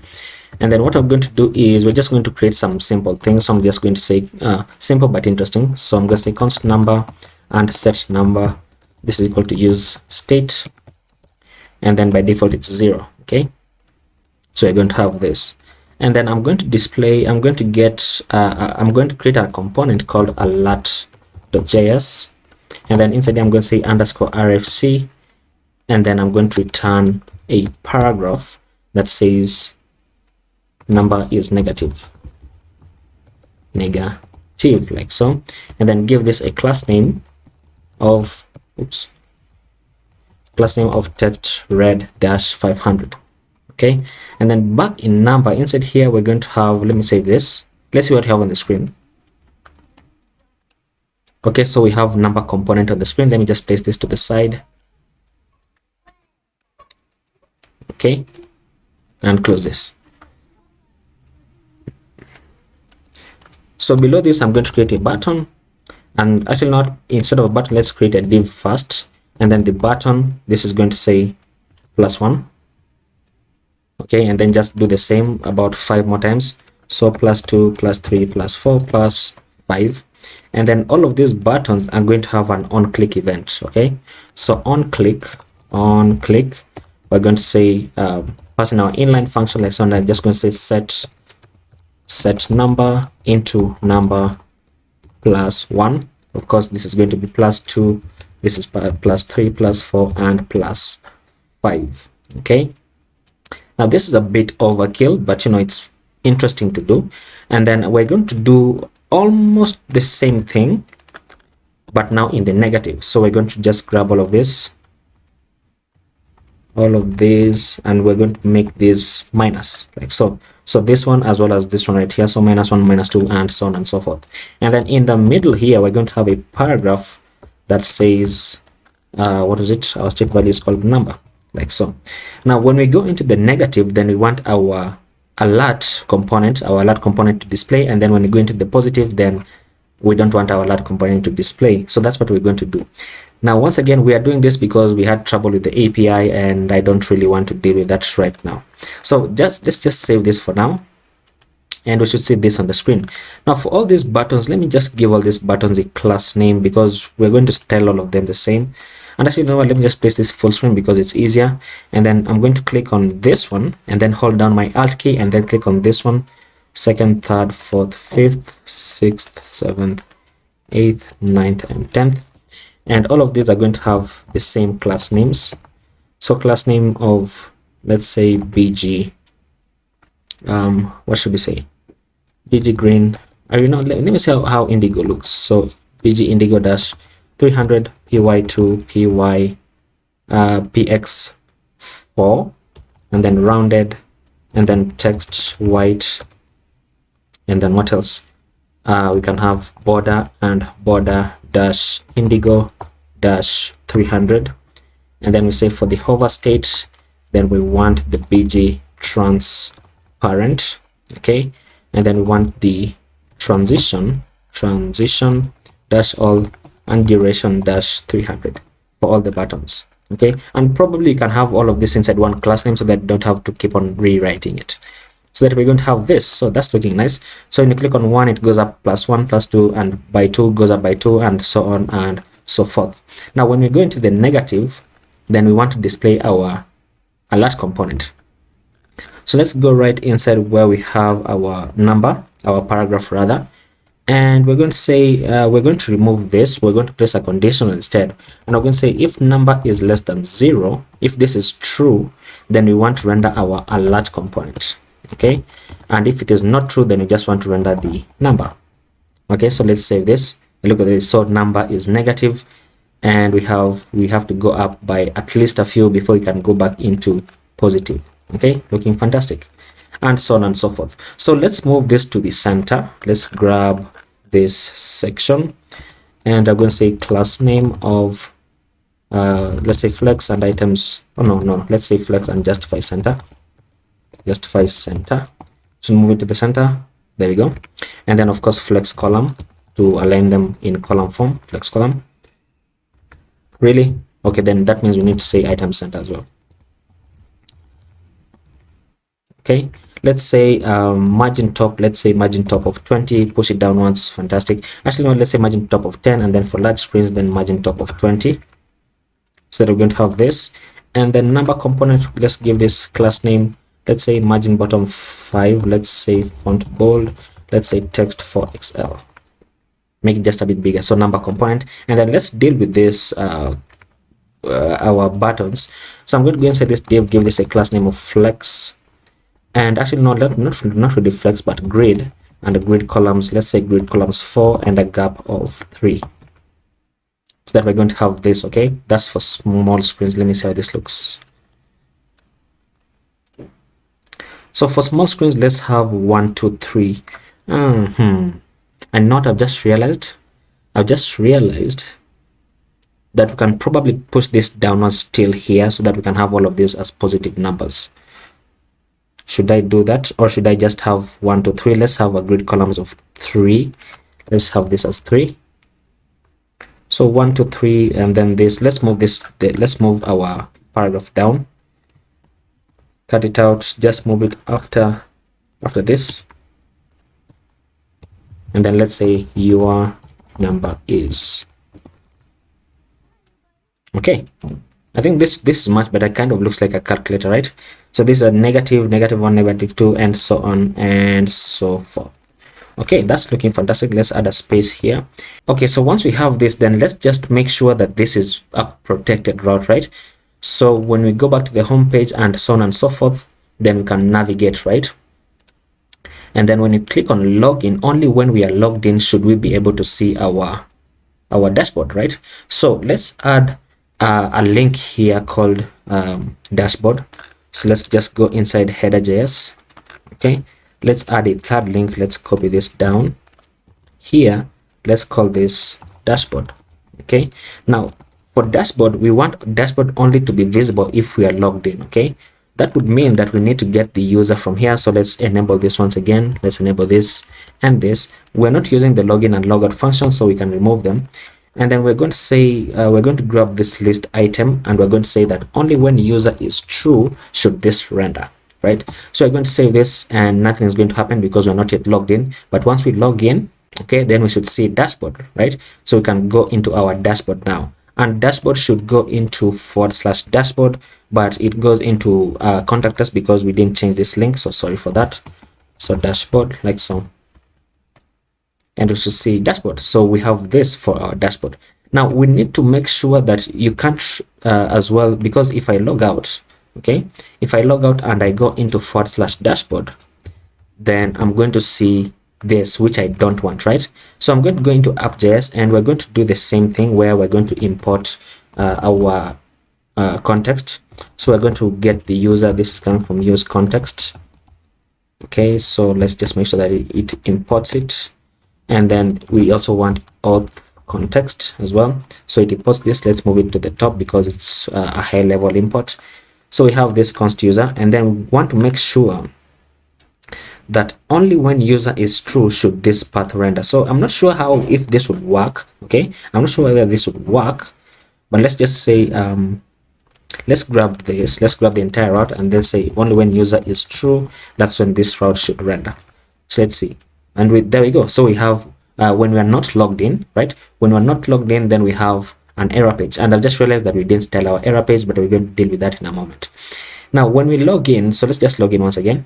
So when we log in, I want to display a welcome back message on the top, right? Probably even in the place of this, we can do that. So let's go inside our number.js, and right at the top, we're going to say inside here, okay, we want to access the user actually from our use context. So below this, let's just say const, let's say what is it, destructure the user. Where do I keep writing from? So this is use context, like so, and we want our auth context. Okay, now what we can do here is we can say user dot what's it called, and actually I've forgotten, sorry for that. So let's just console log the user so that we can see what we have. Console log the user, let's do F12 to see what we have. We have an event, okay, and we have user metadata right here where we can access the full name. So you want to say inside our h2, we want to say user.user underscore meta, is it metadata in one word? Okay, metadata dot full underscore name, which will get the name that you log in with right here. Okay, so we can save this, and we should see welcome back, or rather you know, my name. So let's just say welcome back. Let's say welcome back, and we can probably make this 3XL so that it's not so huge. So welcome back, there we go, and we have that looking amazing. So we can remove this console log, and I think this is going to wrap up the Trigr landing page. Actually, you know what, the error page, we have the error page to style. So let's go into error page. Let's go, where are you? Here. And for the error page, let's just, actually, you know what, let's return a section. Then let's grab this and move it upwards. Let's give this a class name of flex and item center and flex call, and justify center and age screen, which will make it take 100 viewport heights. Okay, let's just go into error page. So right here, let's grab this h1, give this a class name of text-4xl, margin bottom of 5, and then let's go inside here, give this a class name of padding on the y of 2, padding on the x of 4, rounded, and bg green dash 500. That is what we are using, right? I hope so. And then we have a border and border dash green dash 500. Okay, and then we should have a hover state where we change the border to transparent, the background solid transparent, and then transition, and then a duration of 300 just so it's smooth. There we go. So we have this. So error page. So let's just change this to say, sorry, this page does not exist. There we go. Fantastic. So this is our error page. Go back to home page, and then let's log in once again. So we are logged in, and once we are logged in, why isn't the dashboard showing? Why isn't the dashboard showing? I think that's a bug.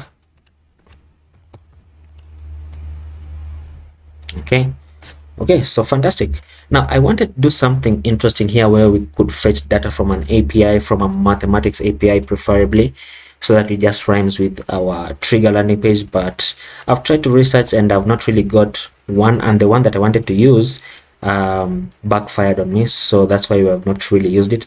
But I think this is it's a minimal project. It's kind of almost useless, but I think it's very nice, right? Where we have your number is negative, and so on and so forth. So kind of like a kind of error state. Okay, so yeah, I think that is going to be it. We added netlify identity and the context API in this section, in this video actually, and this video is probably going to be longer than the rest, but that's understandable. And what I plan to do is, at the end of this all, then I want to splice all the videos together into one giant video, probably around, it's going to be around probably an hour and a half or 2 hours long. But I think in case there are some who want to watch that, then they can watch it and build without all the cuts, you know. Yeah, so I think that is going to be it. That is going to be it. So let me just commit this to GitHub, and then yeah, everything is going to be okay. So thank you guys for watching, and if you have reached this far, then please subscribe to the channel, and I will see you in the next video. Bye bye.